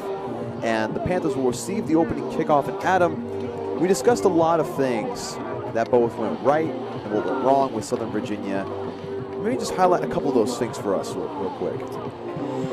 Yeah, well, really the Knights defense has done a great job. They've been put in some really tough spots, and they've shown their resiliency, which is something we've mentioned quite a bit of, but really they have done a great job. And just as you were mentioning, at the end of that first half, Knights offense finally got going. Something we mentioned was that battle in the trenches, and the offensive line really stepped up in the past couple drives, able to get some rushing yards, which obviously is huge in this game, heavily favoring the Panthers. So that's something that the Knights really need to work on this second half, is that balanced attack, and on the defensive side, shutting down both the running game and Jones for the Panthers, who's done an excellent job. He has done absolutely fantastic, almost 200 passing yards. In fact, I think he actually reached 200 passing yards in that first half. He's doing a great job of getting it to his great weapons that he has, including Tylen McElhaney for a couple of touchdowns. And now one thing we were talking about at the end of the first half, Adam, is that the Knights are now in a very difficult situation. I mean, they were going to be in a difficult situation regardless if they were going to go into halftime being down 20-7, which is more manageable than this 27-7. But the Panthers get the opening kickoff, and they just scored a touchdown right before half when they only had 22 seconds left to do it. And so again, like we mentioned, their offense is riding high on momentum. So what can the Knights do to stifle that? I mean, because if they're in very big danger of getting down 34-7 before the third quarter even gets halfway through. Yeah, I think what we'll see is the Knights maybe dial up some different pressure packages than what we've seen, throw some different looks at Jones, who's shown, even when he's under pressure, that he can escape the pocket or step up in the pocket and make good throws. So just switching up those blitz packages, putting some pressure on him, and then just keep doing a good job on the backside. Really, the passes that he's completed for bigger gains is when the cornerbacks are up tight on him and they just get in behind him. So that's something else that they can watch out for this second half. Again, utilizing their speed to get behind the coverage and able to get downfield, get those big play opportunities. And again, you don't want to give up the 5 yards and 6 yards of pop, because again, that just maintains drives for the other offense and it tires you out. But at the same time, though, you cannot give up those big plays to Ferrum. And that kick is underway. It's kind of a pooch kick, and it's muffed. And it's a big pile here at around the 43-yard line. Still waiting to see who recovered it. The Knights think they have it. And it looks like they do. That's one way to keep the Panthers off the scoreboard. My goodness. I mean, that's the last thing we expected to happen, but the Knights come up with a very, very great idea. Again, to pooch kick it, to try to shake things up, to confuse Ferrum a little bit, and it worked early on in the game. We talked about that little pooch punt from Davis Pinkston, which led to the touchdown for Southern Virginia because the fumbled recovery and everything. But now the Knights have the ball inside the 39-yard line of Ferrum College. Yeah, second time we've seen him with the little pooch kick, as you mentioned. Almost got him on the first time, and this time they are able to capitalize on the little misdirection there, and a good first play out of the break for the offense. So great signs for this Knights team. Absolutely. Gets about 7 yards on that reception. It was a very quick running back out route. Able to get them inside or at the 32-yard line. Got two receivers on either side. Pinkston in the gun. And he's going to take it himself, and he's going to dive forward. Looks like it'll be close to a first down. I believe they're going to call him just short. Yeah, that was backup quarterback Jake Lindsay in the game there for the Knights. Faked the handoff to him there. They got the rotation in so fast that even the play-by-play commentator didn't even notice that. So good job on Southern Virginia for even faking me out. And Pinkston looks like he's back in the game. Indeed, he is. Well, Pinkston kept the ball, but Lindsay was lined up as running back, and they faked the handoff to him, trying something a little different there. I am very surprised they called a pass play there. Very surprised. I mean, Ferrum brought the pressure. They had one quick out route to the side. It's 4th and inches now. In 3rd and inches, you'd think you just simply do a quarterback sneak. You know, just dive forward, get the couple of inches that you need. But instead, they elect to pass the ball, and now you have a very interesting situation here where you could potentially waste your great opportunity to start the second half. And now you have 2 receivers on the right side, 1 receiver on the left. Yeah, Cade Nelson in at running back. That's the pistol formation. He's going to get the first down and a couple yards more. Yeah, Nelson did a great job there. A sophomore from Billings, Montana, using both size and speed. Ready for a hit there at the line of scrimmage, but evading that and doing a wonderful job there. Absolutely fantastic job. Again, doing what I think they should have done, or something similar to what they should have done on 3rd down instead of the pass play. But now they have a new set of downs at around the 28-yard line of Ferrum College. And off, actually no, play action and pass to the outside. A nice couple of jukes from number 18, Caden Hyder. He's going to make his way to a first down. And a flag here. Not quite sure what the call is. I think due to the reaction of Coach Militalo, I think it's going to be on the Knights. Maybe a little bit of jawing back and forth with Ferrum College. I believe that might be what it is. I believe Hyder is shaking his head. Yeah, again, just not the right time to have a penalty. Did have a great catch and a couple wonderful jukes. Able to get the Knights first down or near the first down marker, and then comes right back. And so it'll be a first and about 15 there. And again, they've had a couple of times where they've had big plays and then they get a little too excited and they get called back. And the refs are very much on top of those excessive celebrations or on those unsportsmanlike conducts. They're very much on it and paying attention. Yeah, puts the Knights in a tough spot here. Pinkston back to pass. He's going to try to fade it out to the outside. And another flag there as number 2, Matthew Johansson. Looks like he threw the defensive back to the ground. Yeah, and that was just out of frustration there. He was held. He probably should have been called for at least a hold, if not pass interference there as he was making the break. But just 2 mistakes there by 2 young players who have a bright future here, but got to keep your composure as they're backed up even further after being in a pretty decent spot. And so it'll be still first down, but first down in about, I'm going to say 25, maybe a little bit further. Still in Panther territory, but only by about 3 yards. Actually, it'll be about 2nd and 25 is what they're going to say on the field. So a lot of ground to make up. Going to hand up the middle to Connor Nelson, who's going to hammer his way forward to close to the 40-yard line, make up some of that yardage there. Yeah, Nelson has stepped in the second half. I don't believe we saw him at all in the first half and has done a great job. 2 good runs. We'll probably see him more throughout the second half. In fact, excuse me, I said Connor Nelson. It's Cade Nelson, excuse me, the sophomore running back from Billings, Montana. He had a lot of good minutes last year and back up to a Kiva wedge and did some great work there. Again, the battering ram of the backfield as it's 3rd and about 20. Quick wide receiver screen there to Johansson as it basically only gets about 2 or so yards. And more penalty flags. Spotted on the 39-yard line. Flag on the play. And people are thinking that it's going to go against Southern Virginia yet again. Yeah, looks like that's going to be Johansson again, who is just a sophomore but is a team captain. You'd like to see some more composure out of him. I wonder exactly what is happening on the field to cause this. I wonder if it's just some words that they're saying, the jawing back and forth.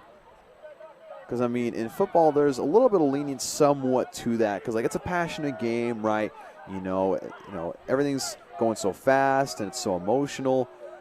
But, of course, the ref's trying to keep that on lock. It'll be a 4th down for Southern Virginia. Yeah, I don't think our cameras are going to catch this, but you got to love this scene right here with Apodaca there, the senior, talking to Johansson. You just got to love that leadership from two captains there, communicating, and really after what could have been a great position for the Knights to score a touchdown and get back in this game, they have 4th and 30 now. And they're going to keep the offense on the field. I wouldn't be surprised to do a little bit of a pooch punt like they did the time before, which indeed they do, as that is a solid punt by Davis Pinkston. It's going to bounce into Panther territory inside the 10 at around the 5. That's the best punt the Knights have had all night long. Yeah, Connor Kendall on the season has put 3 inside the 20, and now our quarterback Davis Pinkston has done the same, leaving him on the 6-yard line. Great job there. The Knights in a very good defensive position here. And again, you got to reflect on that opportunity that was for Southern Virginia. Again, you recover the kickoff fumble inside Panther territory. You end up sending yourself back by 30 yards due to penalties. That's just something you cannot have as the Panthers hand off the ball. And it's got a good opportunity here to break some ground. And it might get close to a 1st down. In fact, I think it may be just a yard short. Yeah, just as we mentioned that the Knights do a good job pinning them back, and they have an opportunity to keep the Panthers down on this side of the field. They get a 1st down off the end around. So 1st and 10 at about the 17-yard line. Jones back to pass. He's going to roll out to his right. And he's going to get run out of bounds. A no gainer there. And he's pushed out of bounds by number 16, Colby Hyder, the sophomore linebacker from Roosevelt, Utah. Yeah, got to give credit to the defensive backs there on that one. Jake Hubbard coming all the way across the field on that crossing route. Really, the coverage down the field caused that play there. It will be 2nd down and 10 after the no gain there by Jones. He's back to pass. He does a little pump fake, and he's going to take off. And he's finally going to be brought down. Looks like it'll be a gain of about 3 or 4 yards there. Make it 3rd down and a long 6. Yeah, that might be more of like a 3rd and 7. Again, though, showing off his athleticism, gets a defender up in the air, thought it might be a sack. Does what he can to get some yards, though. It's the Knights in a very good position defensively to make a stop and get the ball back to their offense. And it'll be an encroachment. And they're going to take a shot down the field, and it's incomplete, but they will get the penalty anyway. And Jones is still on the turf. And there's another flag there on the backfield as well. Looks like possibly roughing the passer.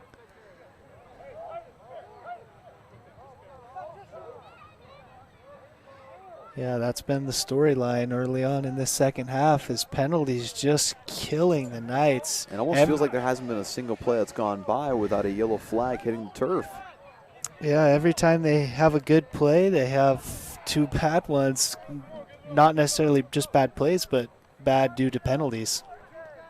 And before that play, the Knights so far have had 8 penalties for 99 yards, which I'm certain they're going to hear that in practice all throughout this next week, talking about penalties, keeping composure, making sure that you don't hit someone too late. Or because, again, it is a tough situation with it being a shorter season, and so you have less time to get kinks out, less time to get those things out of the way, and it's just an odd situation in general as it's a 1st and 10 for the Panthers of Ferrum College. He's going to hand it off. It's going to be a reverse. He's going to pitch it back to Jones. Somehow gets it back to him. And he's going to throw it away. Jones gets hit, and he's still on the turf. Yeah, that was a hard hit there by Hubbard after the trick play there. Looked like it was going to be a reverse. Ended up being a flea flicker there, giving the ball back to Jones, who is able to get up. And they're going to throw the penalty on the field. They talked it over. Flag on the play. And it looks like they're going to call rough or intentional grounding, actually. Which is interesting because he was outside the tackle box. I don't think it got to the line of scrimmage. Okay, there we go. So it didn't get to the line of scrimmage, and therefore be an intentional grounding on Titus Jones. It was pretty close, though. Either way, the refs get together, call the penalty, and that does help out the Knights. And it puts them in a very similar situation to the Knights were just moments ago offensively, basically 2nd and 30 Ref, that's a flag, ref! on their own, looks like 15-yard line. And people in the stands at first were thinking that the ref was going to call a very late roughing the passer penalty. And they're going to hand it off up the middle. And he's going to get hit almost right away. He's going to gain about 5 yards off that, though, make it about 3rd and still a mile. Another hard hit by Apodaca. Linebackers doing a wonderful job this game. I tell you what, for all the mistakes and for all the things that haven't quite gone the Knights' way, they came here ready to hit because they have had some of the hardest hits we've seen in this game have all been on their defensive side, and it's been very, very impressive. They're not afraid to go at somebody.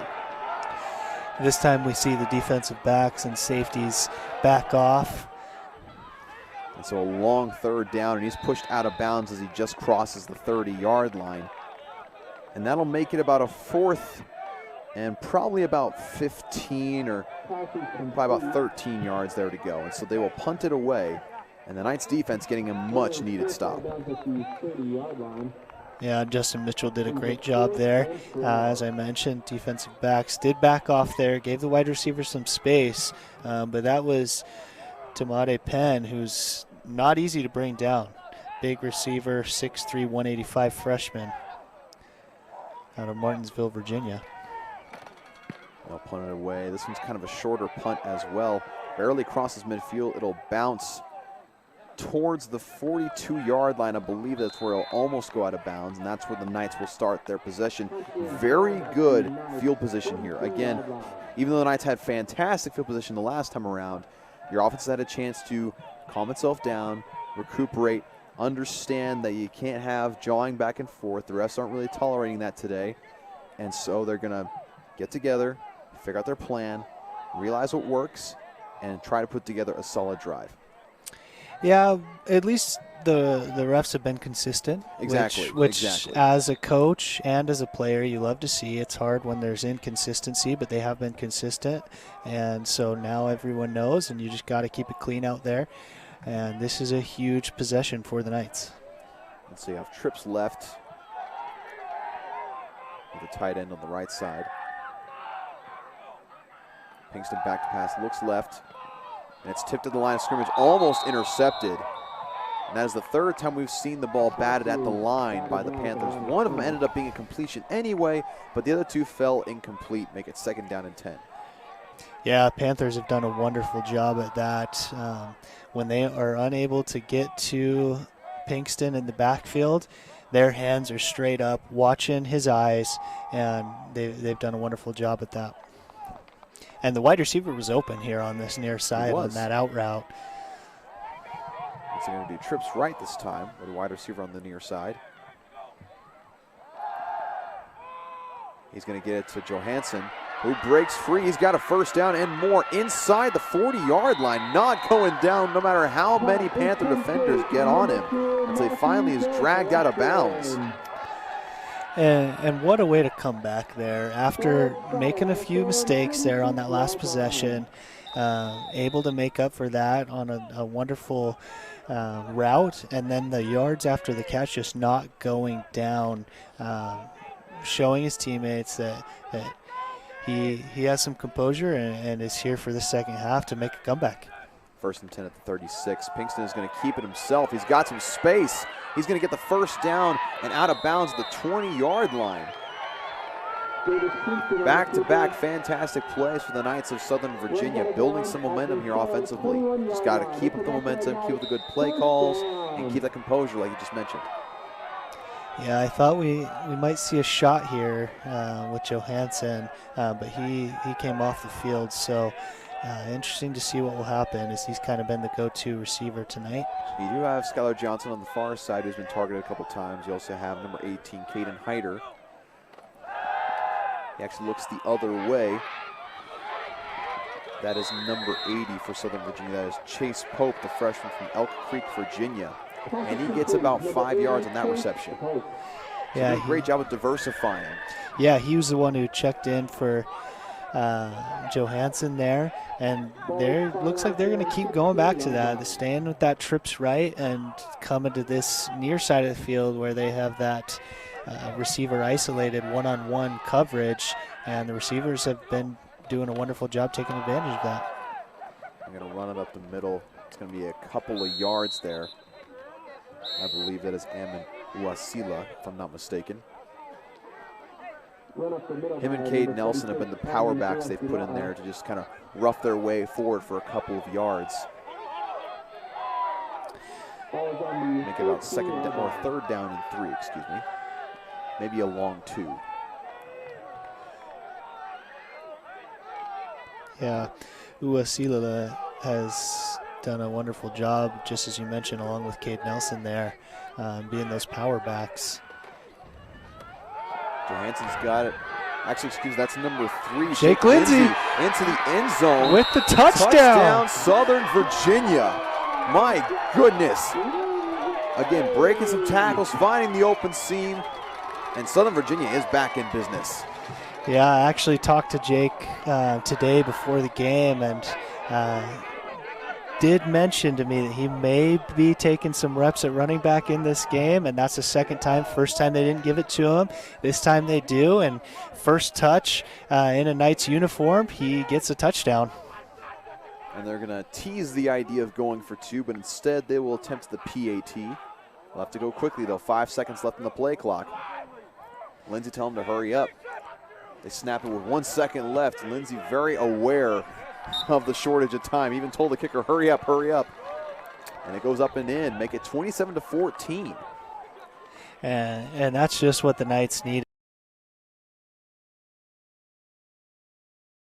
Back to the Panthers with the defense coming off a stop. Knights are feeling pretty good about themselves after the first half of this third quarter. Indeed, again, the way the beginning of the third quarter was, it almost could not look worse for Southern Virginia, but now all of a sudden you've gotten a stop, you've gotten a great possession offensively, you've taken it down the field, you've scored a touchdown, you had some great rhythm with your passing game. And we mentioned before the break that last year, again, Southern Virginia was down 28-7 last year, or 31-7, excuse me. And they end up coming back. They end up still losing 31-28. But we're seeing a similar pattern here where Southern Virginia is gaining momentum in the second half. They're seeing some things work better for them offensively. And so now it'll be interesting to see, again, the response from Ferrum College. Because, again, the first time the Knights scored a touchdown, Ferrum did a great job of responding with a couple of good, well-designed plays to take away some momentum, get themselves back in control. So we'll see if they do the same thing here again. Yeah, I believe that's Cooper Brady out there to take the kick. He took the last little pooch kick that the Knights were able to recover. But really, I think the word or the phrase for the Knights has got to be bounce back. And that's after the touchdown at the end of the first half, they were able to bounce back, cause a turnover on the kick, bounce back after the penalties and giving up the good field position and get a touchdown, and really they've done a wonderful job.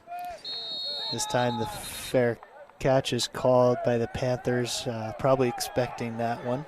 Indeed, they were in better aware of it, and it's now at the 35-yard line for them, or their own 35-yard line, excuse me. much better situation than the previous kickoff for them, for sure. And they'll have decent field position, have a chance to respond. And Jones was kind of limping at the end of the last possession due to a couple of really hard hits that he had. Looks like he's back out there in full stride, which is a good sign for them, of course. Got 2 receivers on the near side. They're going to hand it off up the middle, get about 4, maybe 3 yards on the carry there, make it about 2nd and 7.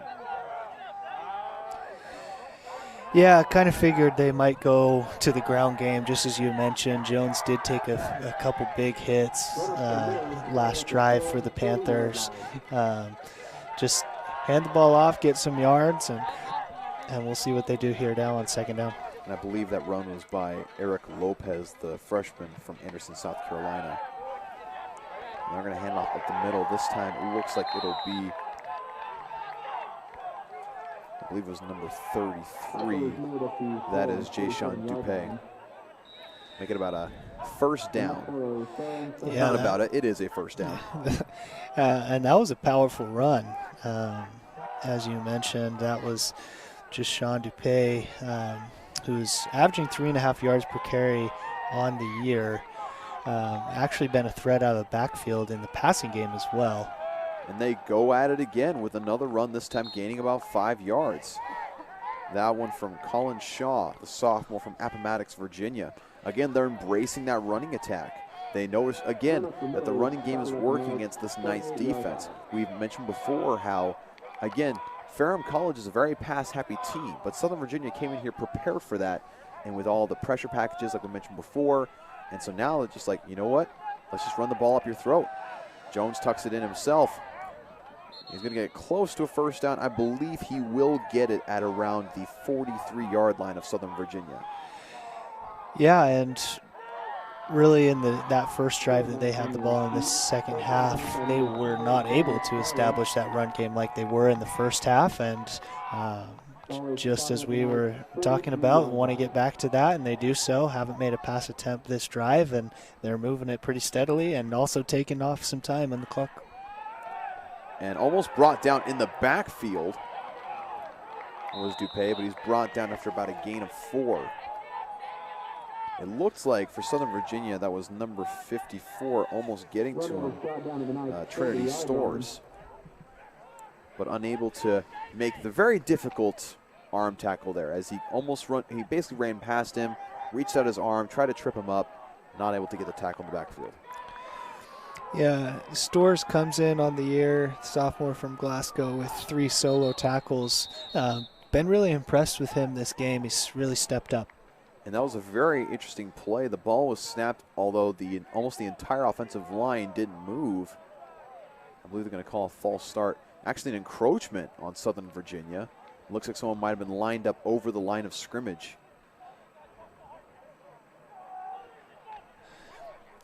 And so that'll make it close to a 1st down. Got about a 2nd and 2 to go. Knights bring the pressure here. Looks like the player on the ground who was knocked down by Justin Mitchell. That's Tamade Penn. Tamade Penn was just in the right place at the right time. The ball dropped to him and said, okay, I will take that. And so with that last penalty from Southern Virginia, check this. They've had 10 penalties for 119 yards. And a lot of that, the majority of that, has come from this 3rd quarter. Stopped in the backfield is that run play. There first was number 8, Jason Siosi. Yeah, Siosi just showing off his athleticism, quickness, speed, and power there. Multiple sport athlete, actually played lacrosse here his freshman year before serving a mission, got to play on the team with him, and he is one of the most athletic guys I've been around. 4th and 3, Jones pitches it, and it's blown up, and it's going to be a turnover on downs as the Knights defense absolutely swarms that play, and flags on the field.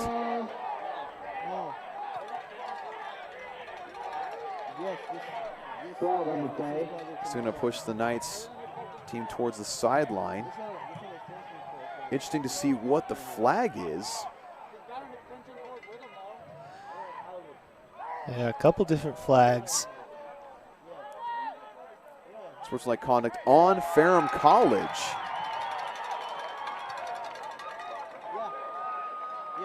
So it'll be first down Southern Virginia University. At first, I thought they were going to call penalty on Southern Virginia for getting excited for a fourth down stop, which to me doesn't make any sense, hence why it wasn't called that way. But it looks like something might have been said or done from Ferrum College. We weren't exactly able to see it up here, what was done. But again, turnover on downs. The Knights have the ball in Ferrum territory. And so a huge stop for Southern Virginia. Again, after the great offensive possession, get the great momentum back. The defense making a massive stop after Ferrum had a very promising drive going for them. Pinkston tucks it in himself. He's going to go forward for about 3 yards as the defense was not fooled nearly as much that time.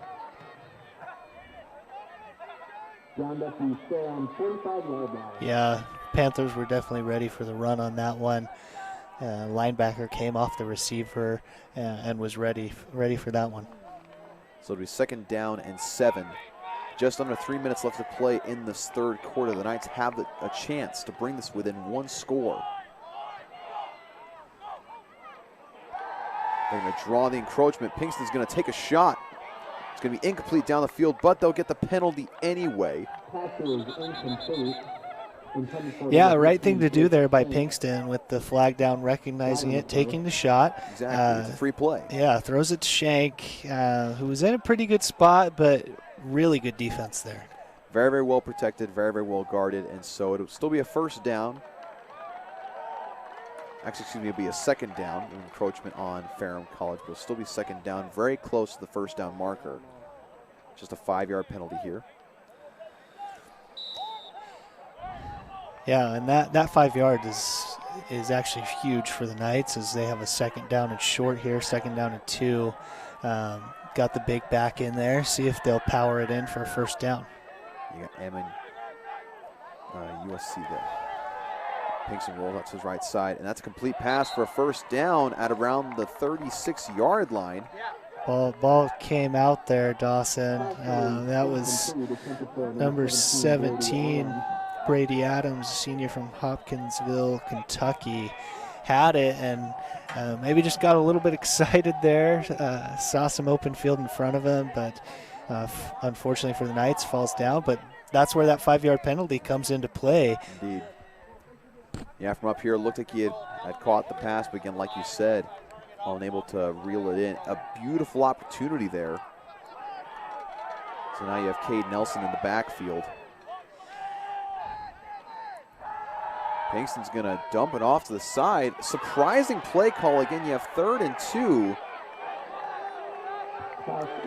And now you have a 4th and 2 situation. You have 2 plays in a row where you have either Ammon, Uasila, or Cade Nelson in the backfield. Yes, it's predictable.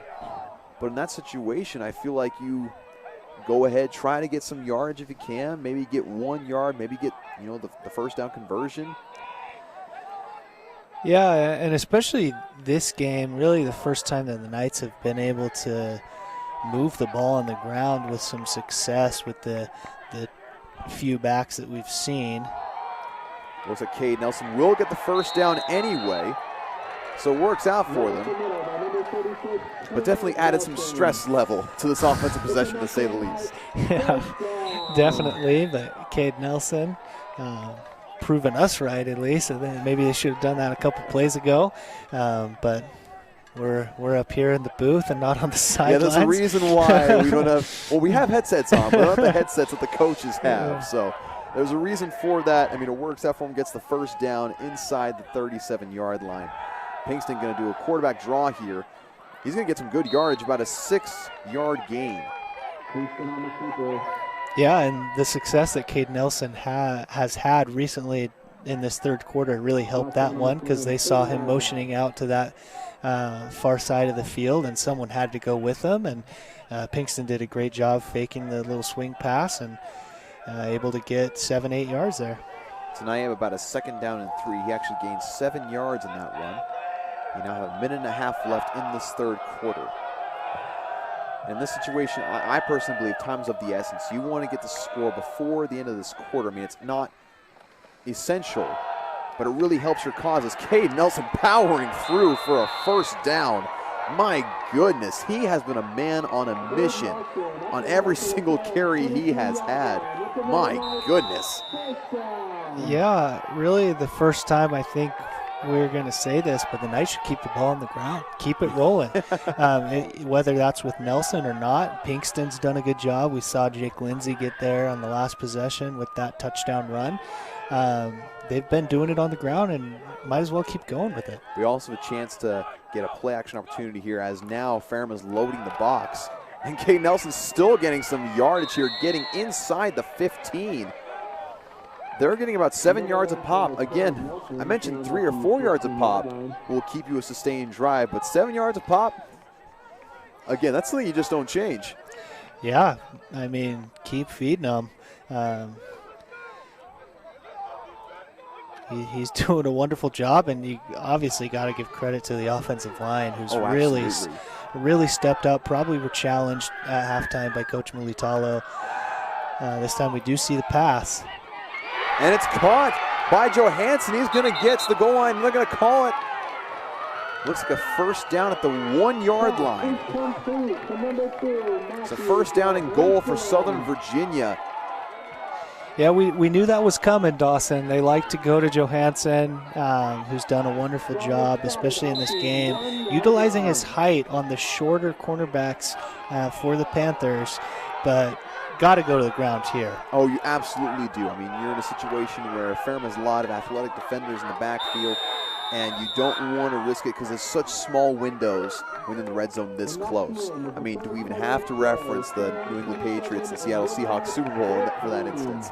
But again, you have Cade Nelson and Ammon Uasila, who have been doing phenomenally with the groundwork here, the ground game.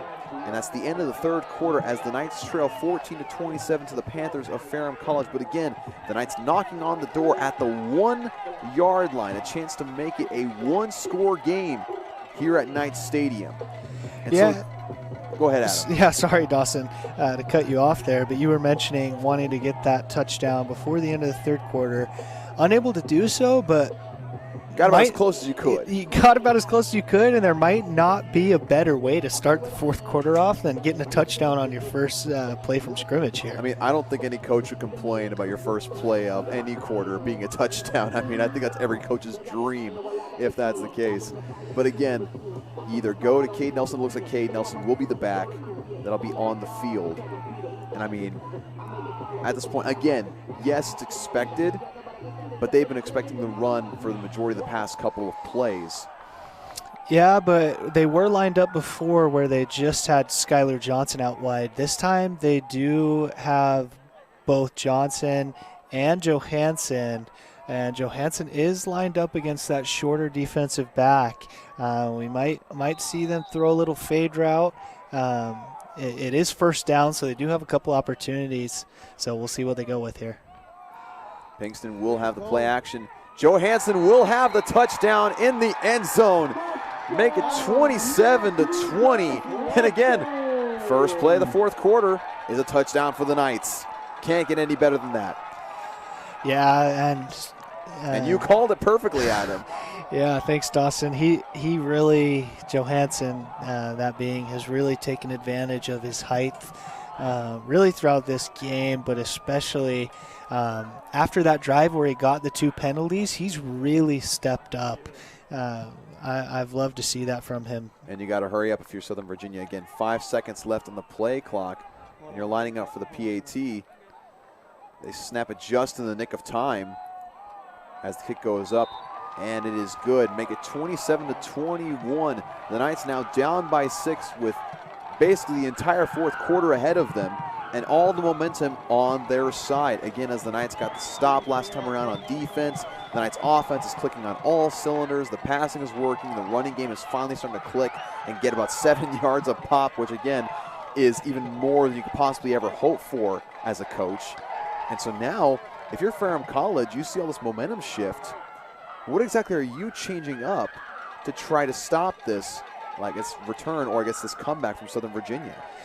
Yeah, and it's got to go back to what they were doing in that last drive. Go back to the ground, establish that running game, which they did start to do. Got down the field, had a pretty good drive.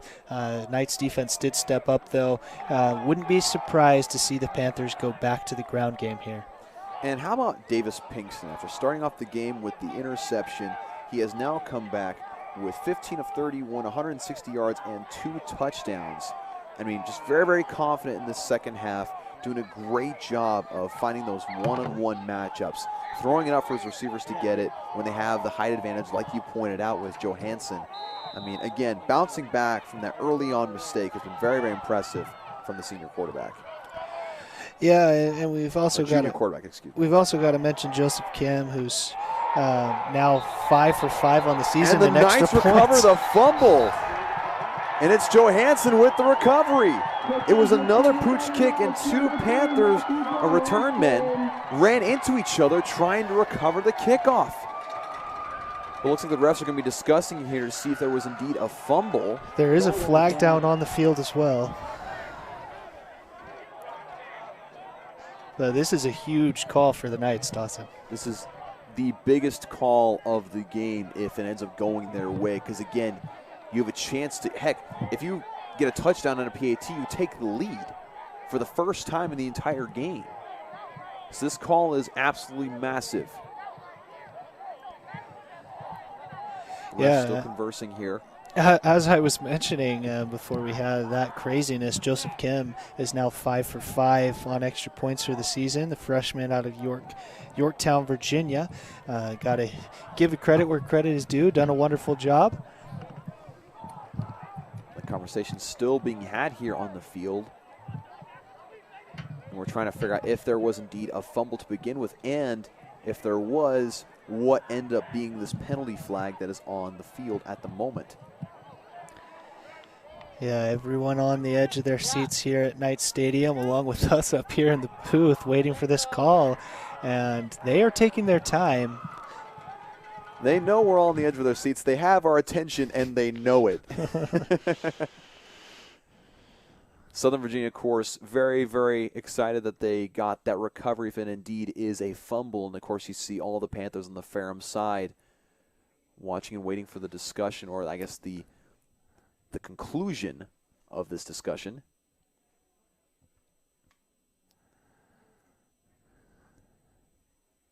Looks like they've finally come to a decision. They're coming to talk to Southern Virginia coach Ed Mulitalo, who has done a phenomenal job here at Southern Virginia University in his short tenure as head coach. He came here as a defensive coordinator and did a great job of revitalizing the defense here, and then, of course, stepped into the role of head coach and has done fantastic things. The team has improved every single year as far as the win column is concerned, as well as just competitiveness level. And, again, just done a great job of really trying to create a more winning attitude and a winning nature in Southern Virginia University football. I had to take the power out to fix something on it. They didn't know. Doesn't look like Coach Mulitalo is pleased with what the refs decided to do. It looks like I think they're calling kick-catch interference. The fans here at Knights Stadium are not happy with that call whatsoever, and I don't blame them. Not quite sure. I mean, we saw 2 Ferrum return men running into each other, causing that fumble.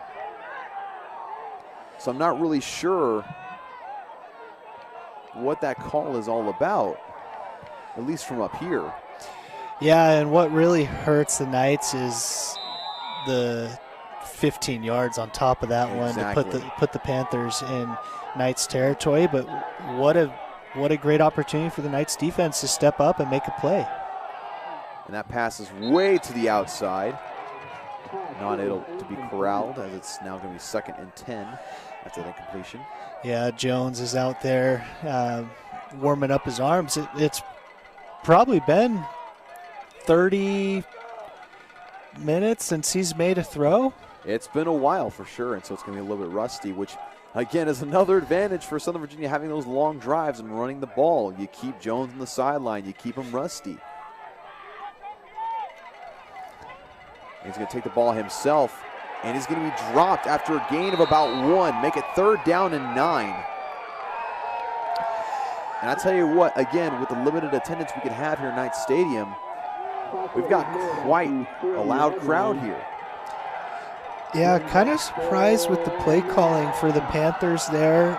The first down throw, I mean, Jones had his receiver, but they've done a good job on the ground game, and surprised we didn't see that on first down, and now they're in a tough spot with 3rd and 9.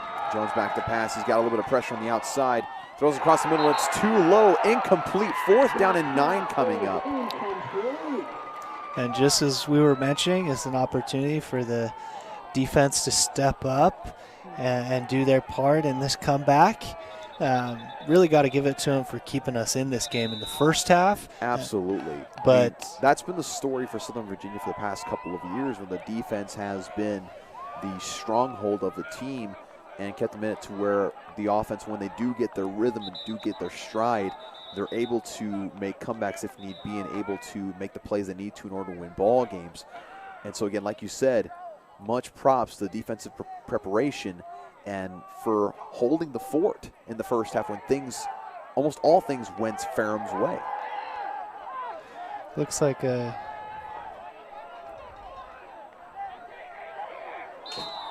Looks like going to punt it away here on 4th and 9. 14 minutes and 5 seconds left to play in this 4th quarter. Knights down by 6. There's a solid punt here. It's going to be fielded, and he's got some space.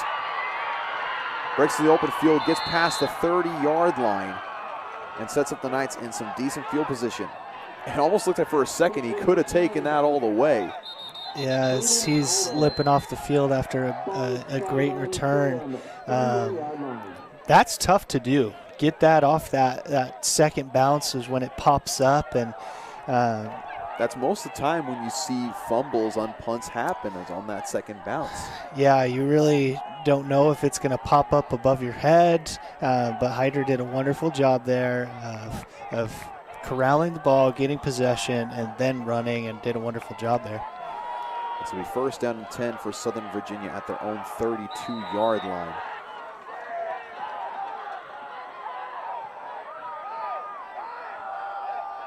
And I know that special teams coach Justin Hughey was holding his breath on that last play on that return, and as Davis Pinkston goes forward for about 5 yards on that carry.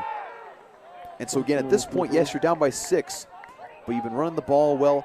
You're in no hurry to take some massive shots. Just take the yards you can, get a methodical drive. Again, because keeping Jones on the sideline for an extended period of time helped or benefited their defense greatly. Yeah, that's a great point. And there's plenty of time left on the clock for the Knights, and they've been doing a great job running the ball, and I'm sure we'll see that throughout this drive. Pinkston hands it off. Looks like it's to Johnson. And he's going to go forward for a first down, excuse me.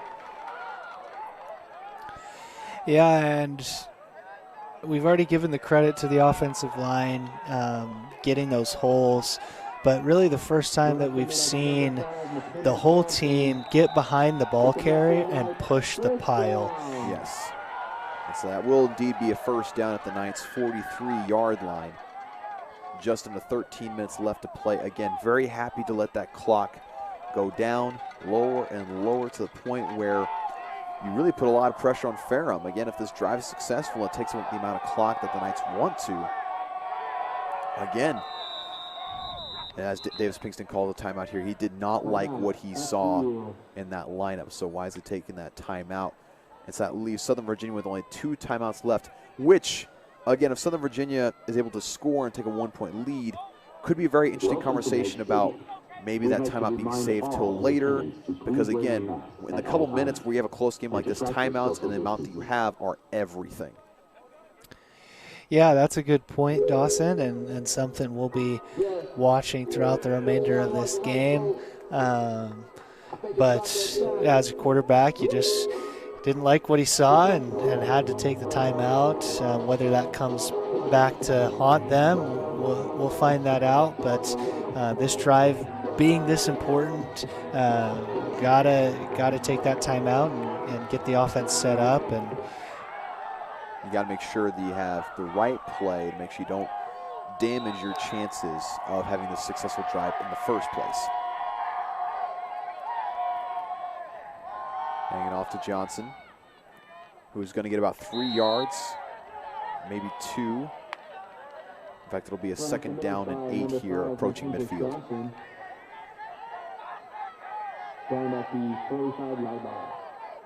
And so again, like you mentioned, they're very comfortable with the idea of running the ball, although we do not see Cade Nelson or Amin Uasila on the field at this point, even though they were major contributors to the previous drive for Southern Virginia, maybe giving a little bit of rest to them because they did carry a lot of the load.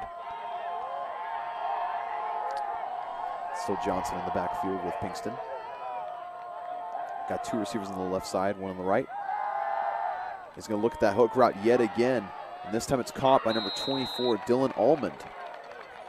Again, like we talked about before, Southern Virginia doing a great job of diversifying the receivers they go to. I mean, of course, you know, you've had number 2, Matthew Johansson, as the primary target in the red zone due to his height, but every other receiver has contributed in some degree. You've had Skylar Johnson, you've had Caden Hyder, and then that time you had number 24, Dylan Almond. I mean, you've had all different receivers making contributions of some kind in this offense. Yeah, this is a huge play here for the Knights on this 3rd down and 4. And they're at the 49-yard line. Pinkston back to pass. Looks to the outside. It's caught by Skylar Johnson. A beautiful outside route and throw. Johnson able to convert the 3rd down. Yeah, and what I liked about that one, Dawson, is you got to love how Skylar comes back to the ball. Yes. Didn't just completely cut off his route directly to the sideline, but comes back towards the quarterback, towards the ball to make the catch, make sure that he's able to corral the ball without a defender on him. And he knows that because he was a quarterback in high school, and I'm sure at some point he would have loved to have receivers do the same thing for him as he gets that 1st down. They're going to hand it off to Cade Nelson, and he's going to get a quick 5 yards. I mean, every single time. I would not be shocked if Cade Nelson has an average 5 yards per carry in this game so far, because he's really been hammering it home every single time, and he comes off the field. Yeah, and that one was kind of unfortunate. I think he got tripped up at the line. He could have broken that one for even more. So McKendrick Johnson back in the backfield for the Knights as they have a very close set. Pinkston's going to keep it. He's got some space, and he's going to get close. Actually, he's going to get about 3 yards beyond the 1st down marker. And the Knights are draining the clock as it's getting close to being under 10 minutes left to play in this 4th quarter. Again, very great play calling here on this drive, utilizing as much clock as they possibly can to try to take away chances of Ferrum responding if Southern Virginia is able to capitalize with a touchdown. Wouldn't be surprised if we see a play action pass here, Dawson. You're probably right, Adam. He's going to hand it off to Johnson, who's going to go forward for, looks like about 2 yards. They're going to back up, actually. Make it about a 1 yard gain there, as that was stuffed by Ferrum College. Yeah, tough to go away from the ground game when it's been working for you. Hopefully they can get some yards back on this 2nd down to get it to a 3rd and manageable. So 2nd down and 9. You have Amin Uasila back in the game for the Knights. Another one of those power backs that they've had in the game. Fakes the handoff. Pinkston back to pass. He's going to throw deep to Skylar Johnson, who almost has it just out of reach. He underestimated how far that was going to go, but a well-thrown ball from Pinkston, only where Johnson could get it. Yeah, it kind of caught not only Johnson but the defensive back for the Panthers off guard as well. Kind of a wobbly ball, and when it's wobbling like that, especially up here with the wind blowing as it always does here at Knights Stadium, tough to judge. Unfortunate break there for Johnson, who would love to have that one back, but Knights still have a chance to get this third down conversion. It's a third down and 9. They're handing it off to Adam. They're going to pitch it end around, and they've got some space. And he's got a wide open field. He's going to get to the end zone. That's Johansson to the end zone. Touchdown, Knights. Beautifully executed. There was no one even close. What a great call there. Amazing call. I mean, Ferrum College did not even see that coming. There was so much space on this near side. I mean, I'm not the fastest guy in the world, but even I could have run that in with how much space there was there. That was phenomenal. Well called. And the Knights tie it up 27-27 with a PAT pending to take the lead. Yeah, and well executed as well. Got to give credit to Ammon Uwasila, who took the handoff, made the pitch, and Johansson did the rest. Took the pitch while getting hit at the same time, too. Took a hard hit, comes off the field limping, takes a seat. But as you mentioned, the Knights have an opportunity to take the 1-point lead with this PAT. And so 8 minutes and 49 seconds left to play in this fourth quarter. Again, the Knights do a great job at utilizing a lot of the game clock to accomplish that drive. Maybe they would have preferred a little bit more time to be taken off the clock, but I mean, at the same time, you're not going to be unappreciative of a successful end-around play that goes for a touchdown like that. Yeah, and either way, the Knights are going to get the ball back. Exactly. Panthers, even if they are able to drive the ball downfield, score touchdown, don't think they're going to be able to take 9 minutes off of the clock. So, and the PAT is good. The Knights, for the first time in this ball game, have the lead over the Panthers of Ferrum College. Again, we talked about the potential of a comeback in this game. It happened last year. It didn't end up being a victory for the Knights, but they brought it within 3, and now the Knights have a 1-point lead with just under 9 minutes left to play. Again, the resiliency of this Knights team in the second half, the way that it started, probably was worse than you can probably start a half. Besides recovering that fumble, they had a lot of penalties. There was a lot of frustration. They were injuring them or shooting themselves in the foot. But now they have the lead with all this momentum, both offensively and defensively. Yeah, they've been able to bounce back. Everything that has come their way, been thrown at them. They've had adversity.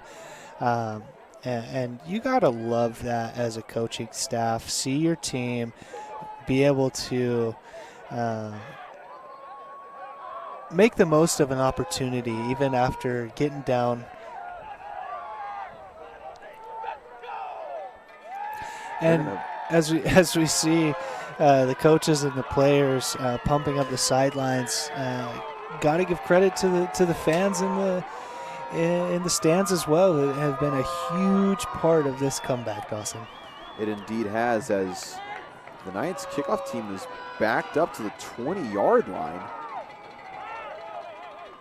I think we might have missed a penalty here. Maybe possible celebration penalty. I'm not quite sure exactly what happened there, but I'm assuming that's the case. And this could be a huge benefit for Ferrum College, getting some really good field position.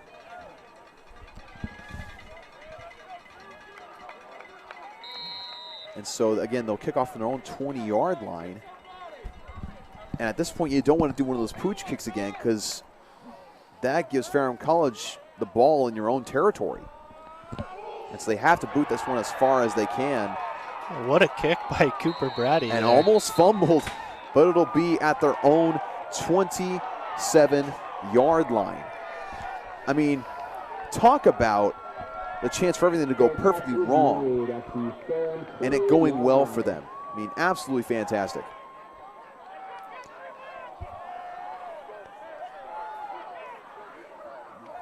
So now the Panthers will start off with the ball on their own 27-yard line.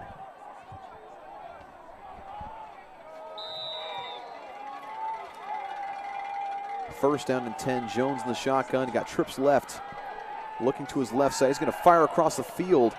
And it's going to be complete for a first down. And we're closing in on midfield. Pass is complete to the 45-yard Yeah, a line. pretty good start to this drive for the Panthers there, starting off with a first down. And this is the opportunity for the Panthers to step up as they've kind of been punched in the mouth here. We'll see how they recover and react. And that is a solid run, crossing midfield, breaking tackles, juking his way inside the 40. Again, it feels like every time Southern Virginia has had some great momentum and great plays, Ferrum College has done a great job at responding with solid play calling, being able to adjust, and we have a defender for Southern Virginia down on the field, which again is the last thing you need to see, because we also had Southern Virginia have a player in Dallin Breen go down in the first half, a very key defender. And in a moment where you need to play some top-notch defense, you cannot afford to lose these key players. Yeah, and that was Colin Shaw there again. Had a couple runs that he's been able to break for quite a few yards, and none bigger than that one right there. And so that'll put the ball inside the Knights' 37-yard line. With just 8.5 minutes left to go, that not a lot of clock has gone by in this pretty impressive drive for Ferrum College. Yeah, they've moved the ball pretty quickly and done so on the ground. So the defender for the Knights is still on the field at midfield. We're not quite sure exactly who it is. We're not able to see a number.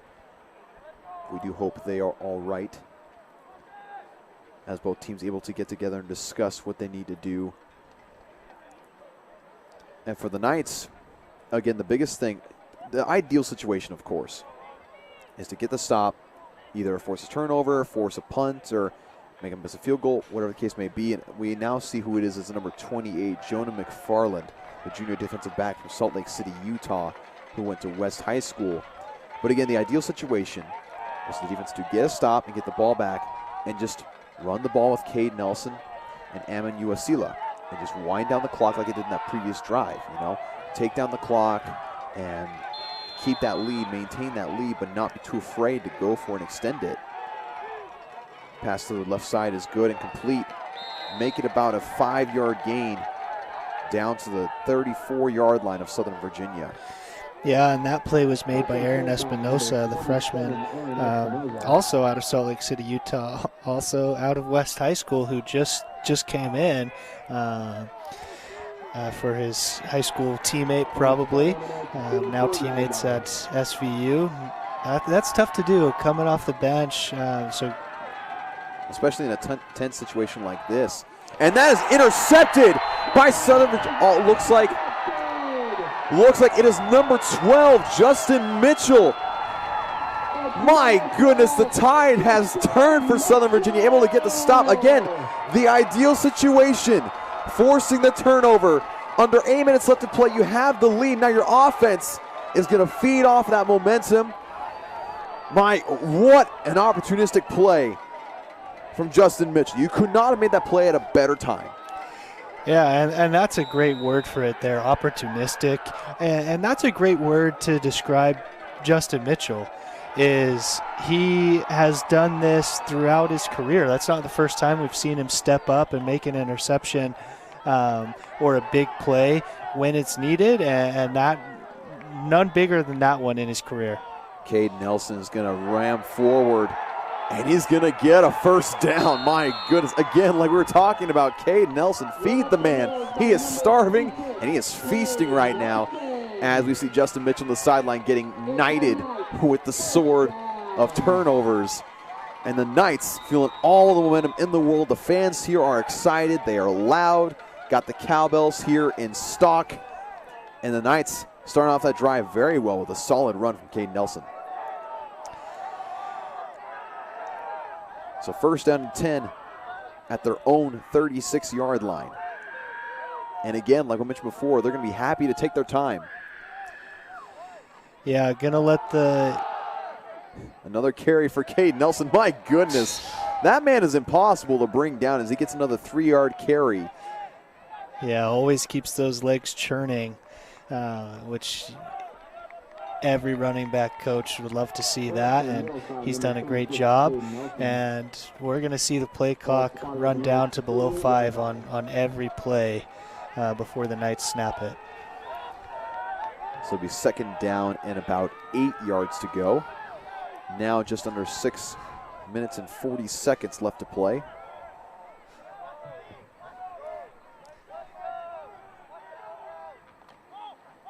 Fake the handoff. Pinkston's going to avoid a sack. He's going to try to throw it at Johansson, but just over the head. But again, avoiding the sack, avoiding the loss of yardage, and just getting it out there. Yeah, there is a flag down on the field. Looked like it was kind of thrown in the backfield. I think we might have a hold here. And I believe you are right. As number 5, McKendrick Johnson checks in for Cade Nelson. So they will go backwards.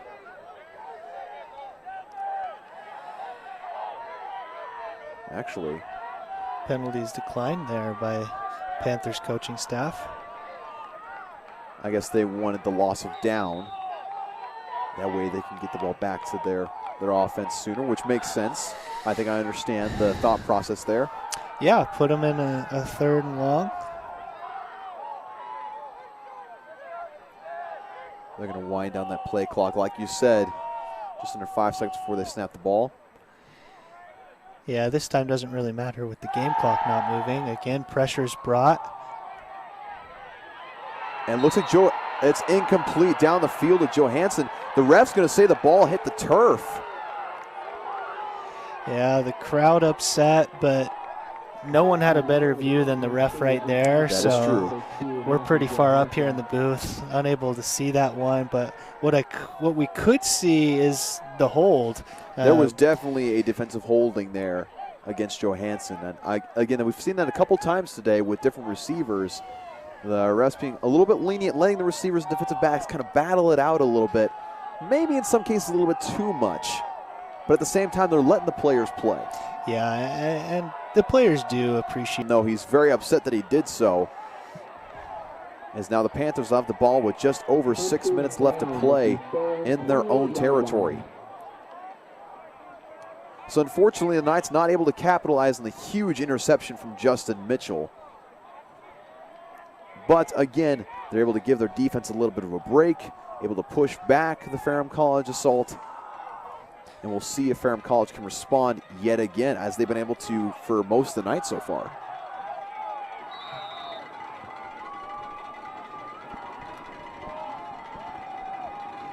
Jones back to pass. He's got a little bit of pressure. He's going to run up in the pocket. And he's going to get taken down after about a 5-yard gain. Again, making some plays with his feet. Yeah, Jones, I've mentioned a couple times tonight, but really impressed with him. Really stepped up, and no better time to step up for your team than right now, down by 1, just under 6 minutes remaining in this 4th quarter. Jones is going to hand it off up the middle. And talk about stepping up, Colin Shaw again. Last drive had a close to 20-yard run, and this time has about a 10-yard run to get the first down. I mean, Colin Shaw really has been lightning in a bottle for Ferrum College so far. I mean, as he has 35 yards rushing. I mean, he's had 10 attempts, so it's not a great rushing average, but he's had plays where he's been explosive and really gotten them great opportunities. That ball is just barely overthrown and incomplete. Make it 2nd down and 10. Yeah, Jason Siosi helped cause that pass to be a little bit high. Running back went to chop block him, went at his legs, jumped right over him, and got right in the face of Jones. And great coverage on the backside causes the incomplete pass, and we have 2nd down and 10. Indeed, 2nd down and 10 on their own 40-yard line. 5.5 minutes left to play. The clock stopped after that incompletion. The end around for the Panthers. And Justin Mitchell comes up and makes a huge tackle. It's a gain of about 5 yards in the play. Make it 3rd down and 5. Yeah, he met Eric Lopez, freshman running back out of Anderson, South Carolina, with a full head of steam. Able to bring him down and force the 3rd down here. Let's see if the Knights defense can come up big once again. Last possession able to force an interception. Possibly this possession force a fourth down opportunity as Jones goes out to his right side. And that is a solid tackle there by number 16, Colby Hyder. The Knights defense just flying to the ball right now. Yeah, just as you mentioned, flying to the ball. We've mentioned Hyder's name a few times. He's been flying all over the field, and not a better time to do it than right there. So now 4th down and 3 yards to go. And of course they're going to go for it. This is crunch time now for Ferrum College. You do have all 3 timeouts though if you're the Panthers. They're trying to get the Knights to jump. This is where the Knights' discipline really needs to come into play here.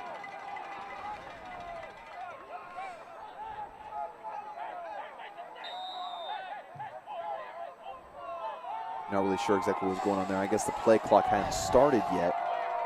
Or excuse me, the play clock. Yeah, they got the play clock reset, which is a pretty nice break if you're a Panther fan. Jones throws it out to the outside, and it will be a first down just barely by a yard and inside the Knights' territory.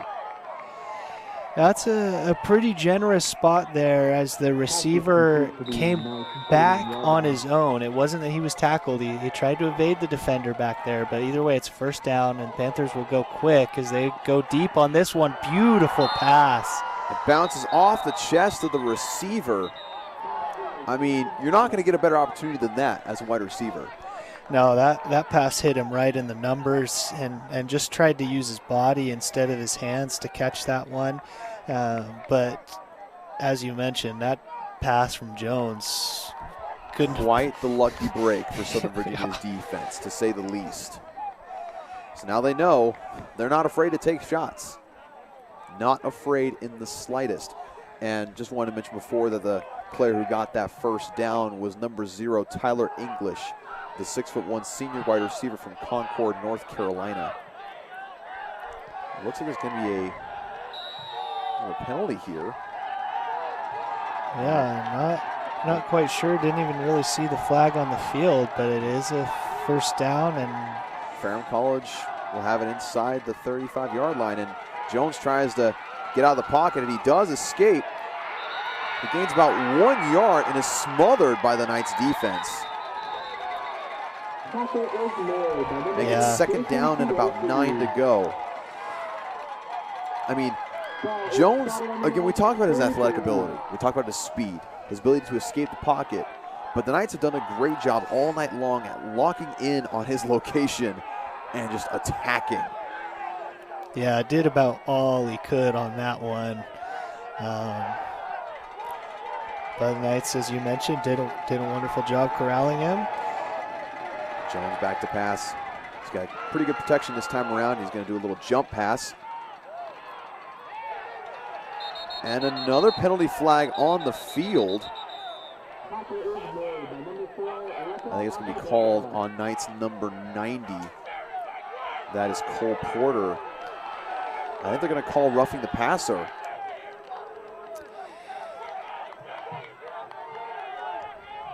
Yeah. This will be the 14th penalty for Southern Virginia.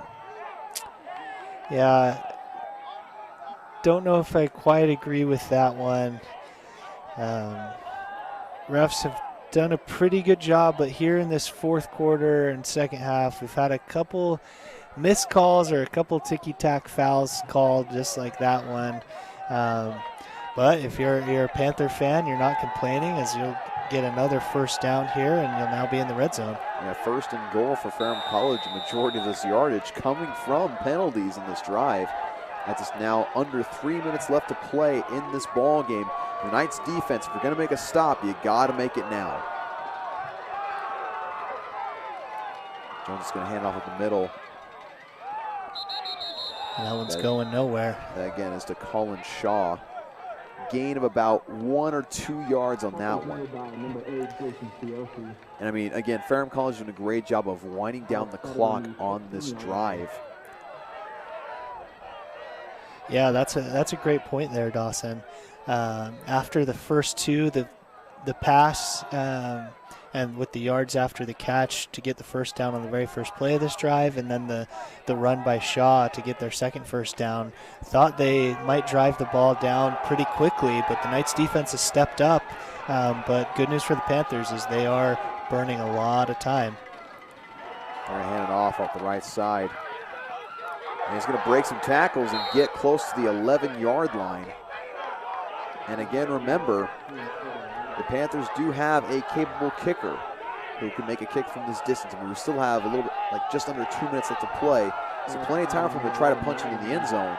But if all else fails and the Knights defense isn't able to get a turnover or force another stop like that, they have that option. Yeah, and it's going to be 3rd and 3, and it looks like Ferrum the coaching staff is going to let this play clock run all the way down to 1, and they'll call the timeout. That will leave 1 minute and 20 seconds on the game clock. And going back to that timeout that the Knights had to call, that you did mention that, Dawson, if that would come back to haunt them, and it might do just that. Because let's say the Panthers get a touchdown on this next play. I mean, obviously for Southern Virginia, it's the last thing you want, but let's say that happens for circumstance sake. At that point, you'd have about 1 minute and 15 seconds left for Southern Virginia offensively, right? You have 2 timeouts. You'd have to, of course, it's not just the 2-minute drill. It's the get whatever long pass play you can out there drill. I mean, you got to move as fast as you possibly can with 2 timeouts. I mean, again, you have those timeouts, which helps, but not having all 3 definitely is a disadvantage in that situation. But again, the Knights defense needs to make a stop here. They need to force a turnover. They need to cause another interception, either force a fumble. I mean, because right now, Ferrum College still has 2 timeouts left, so they're content to run the ball and get inch closer and closer and closer to the end zone, try to wind down the clock and make sure that Southern Virginia has no chance. Well, worst case scenario for the Knights is they get a stop and have to use a timeout, and then the Panthers make a field goal, and they actually will only have 1 timeout remaining. But and just he's going to barrel his way into the end zone. Touchdown, Ferrum College, as they take back the lead with 1 minute and 15 seconds left. Yeah, it's not just a scenario anymore. It's reality. It is real life. Now the Knights are down 33-28 with just over 1 minute left to play in this one. Yeah, and they're going to have to get a touchdown as well. It's not like you could drive down to the 20, 25-yard line and kick a field goal. They have to get into the end zone. They're going to tease the idea of going for 2. In fact, I think they are going for 2 to try to make it a 7-point game. Jones rolls out to his right side. Had his receiver in the back of the end zone wide open. Not sure how he missed that one, and his receiver has his hands up in the air. Still just saying, hey, I'm right here. Yeah, he was wide open, and really the first time we've seen Jones misread or not make the pass to an open receiver. But that is good news for the Knights fans. As long as they put the ball in the end zone with time remaining, then they most likely will get the win. But that is a tough ask with the Panthers defense. Indeed, with 1 minute and 15 seconds left to play, 2 timeouts, you're down by 5. Again, that is the silver lining here. You're down by 5. If you get a touchdown, does not even matter if you make the PAT at this point. Just get the 6 points, and essentially you win the ball game, pending some other ridiculous miracle that happens or some other form of a disaster. But I would not be surprised if Ferrum College tries some kind of tricky kick here. I'm not going to go out and say that they'd kick an onside kick because that'd be too risky and give the Knights great field position with 1 minute 15. But try to make it so that the Knights aren't able to field the kick like they would like to. Maybe a pooch kick off to the side or something to try to force a fumble, much like the Knights have done to the Panthers all night. Yeah, and that might not actually be bad for the Knights, as their best returner, Caden Hyder, is on the sideline with crutches and ice on his knee. That's not to say that there aren't other capable returners, but just something to watch. They will send this one long, though. And he fumbles it, but able to pick it back up. He's going to get back on the ground just inside the 20. In fact, he's going to be at his own 17-yard line with 1 minute and 9 seconds left to play in this one. Again, Knights down by 5. If you're going to have big plays, now is the time. You have Matthew Johansson. You have Skylar Johnson. You have all these different receivers. You even have Dylan Allman, who's made a couple of plays. You have all these options available to you. And so you got to be able to utilize them, take advantage. And again, you have that height advantage of Matthew Johansson on the far side on Tripp's left. I'd attack that as much as possible. Takes it back to pass. Going to throw it to Skylar Johnson, who's going to try to find his way out of bounds, and he's tripped up before he can do so. Looks like he's going to get close to the first down. So now under 1 minute left to play. Was he going to have a timeout here for injury? As it looks like number 55 for Southern Virginia, that is Jonah Ellison, the freshman from West Point, Utah, is on the turf.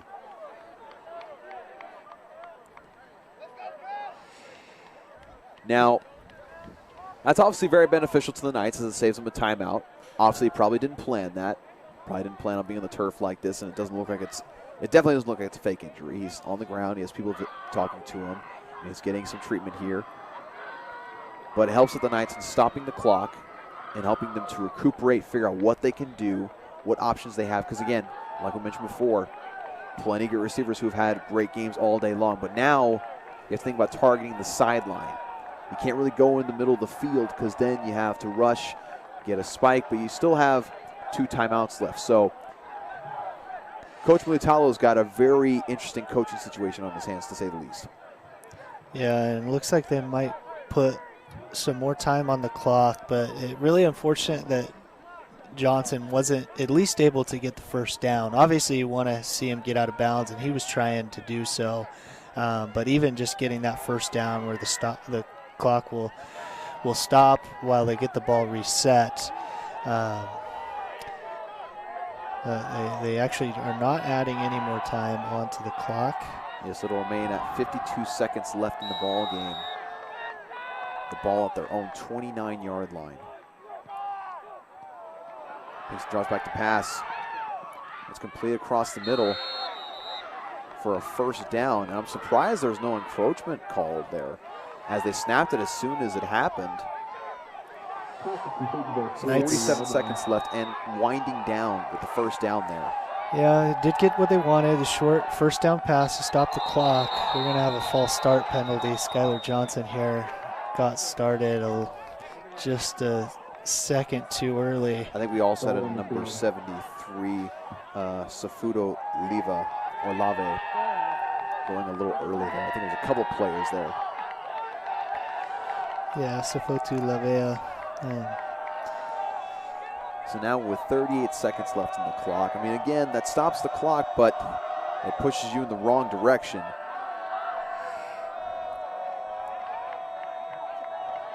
And I believe the Knights are going to take a timeout to avoid the runoff with the false start. I mean, I agree with that. You have now a 1st and 15. I mean, at this point, you have to start taking deep shots. I mean, you were in a situation where you can play situational ball, get the first down, but now you're under 40 seconds.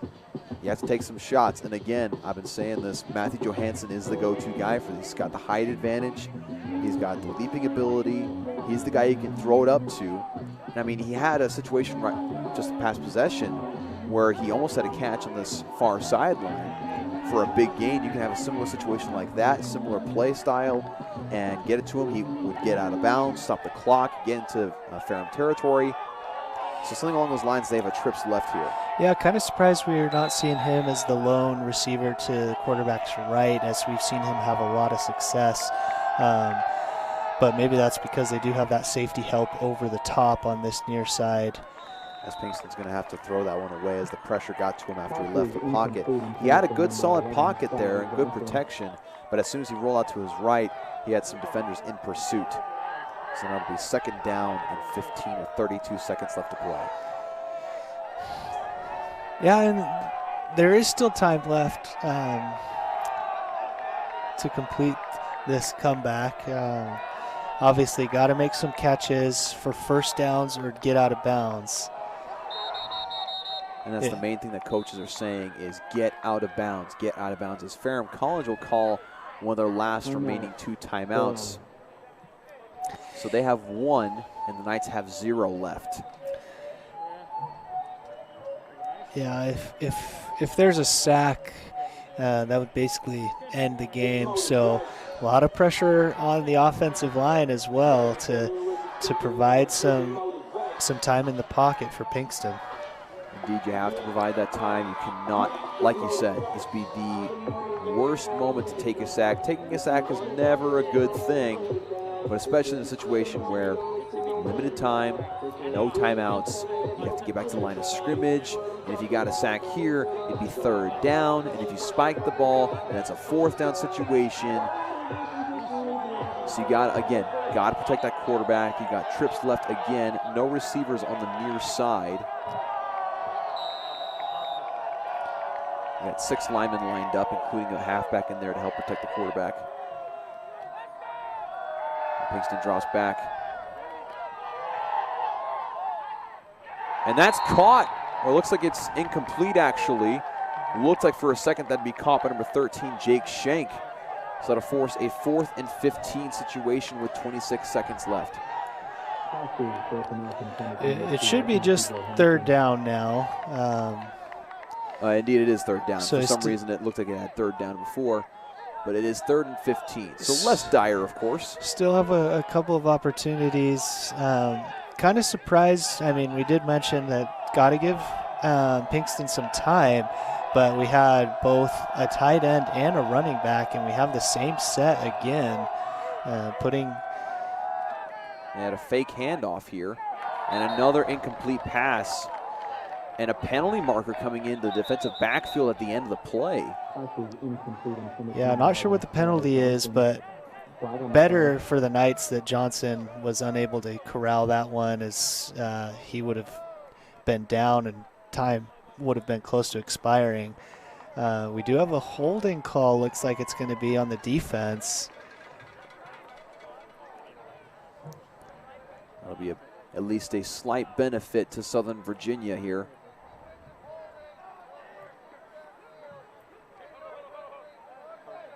Here's some fans here in the stadium saying too little too late, as a lot of them feel like some of the penalties that have been called against Southern Virginia may not have been legitimate. I mean, there's been back and forth with reffing all day long. Again, we mentioned before, the refs have done a pretty good job of being consistent today and calling the game, in a consistent manner all game long. So kudos to them. It's a tough crowd out there. It's a tough situation and a very, very emotional ball game. Pinkston throws across the field. It's incomplete. Yeah, there's always going to be someone upset with any call you make. So you can't please everybody. That's right. As Pinkston didn't get enough air under that ball, and at this point in the game, you just got to give your receiver a chance to catch it. Really not as worried about an interception on this one at this point in the game. So just give your receivers a chance to go and get the ball and make a play. So I got 2 wide receivers on both sides of the field here. Got some edge pressure. Some pump fakes. He's scrambling around the pocket. Goes towards the sideline. And it's caught by Skylar Johnson. Very, very close to the first down marker. I think he does have the first down. Now it's 9 seconds left to play. Indeed, it will be a first down. And I think he got out of bounds as well, so the clock will remain stopped, which is good news for the Knights, as they might have just a couple more chances. If they could get 15 yards and get out of bounds on this play, a little out route, and then go for the end zone, and that's exactly what they'll do, but that one just too high for Johnson. And with this play you have to go for the end zone, essentially. 5 seconds. You don't, I mean, if it runs perfectly, you can have a very quick out or route to the outside, get out of bounds, but at that point you'd have like 1 second left, cutting it very close. You have to attack the end zone. And a timeout is called here, I'm sure, by Ferrum. Actually, it is Ferrum College. It's our last timeout. Neither team has any more timeouts left. Yeah, and that 12 yards could be huge if Pinkston's able to put that in a position that Johnson's able to corral that one and get the ball even to the 42, 43 yard line. That makes this a 45-yard throw instead of what is looking like it's going to be a 60-yard throw to the end zone. Which, I mean, Davis has the firepower to get it at least close to there. So you just got to give him time, and that's the key. I mean, of course, Ferrum's going to send everybody back. You know, it's exactly, and you see it right now on the field. They have all the people that can possibly catch the ball in the defensive backfield, trying to prevent any sort of miracle from happening as he trips right and a single wide receiver on the left side for Southern Virginia. They're going to have a three-man rush here, it looks like. Yeah, and it looks like they've even put some receivers. Tamade Penn is on the near side of the field to guard Johansson. And that's going to be incomplete, and the game is over. Ferrum College able to withhold the comeback from taking place. Southern Virginia fought valiantly in that.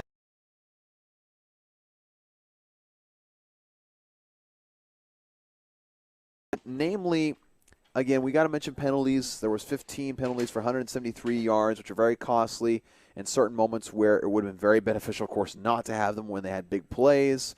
But again, the Knights fought back valiantly. The offense really clicked in the second half. They got the running game going. I think they learned some things about themselves tonight, about their capabilities as an offense.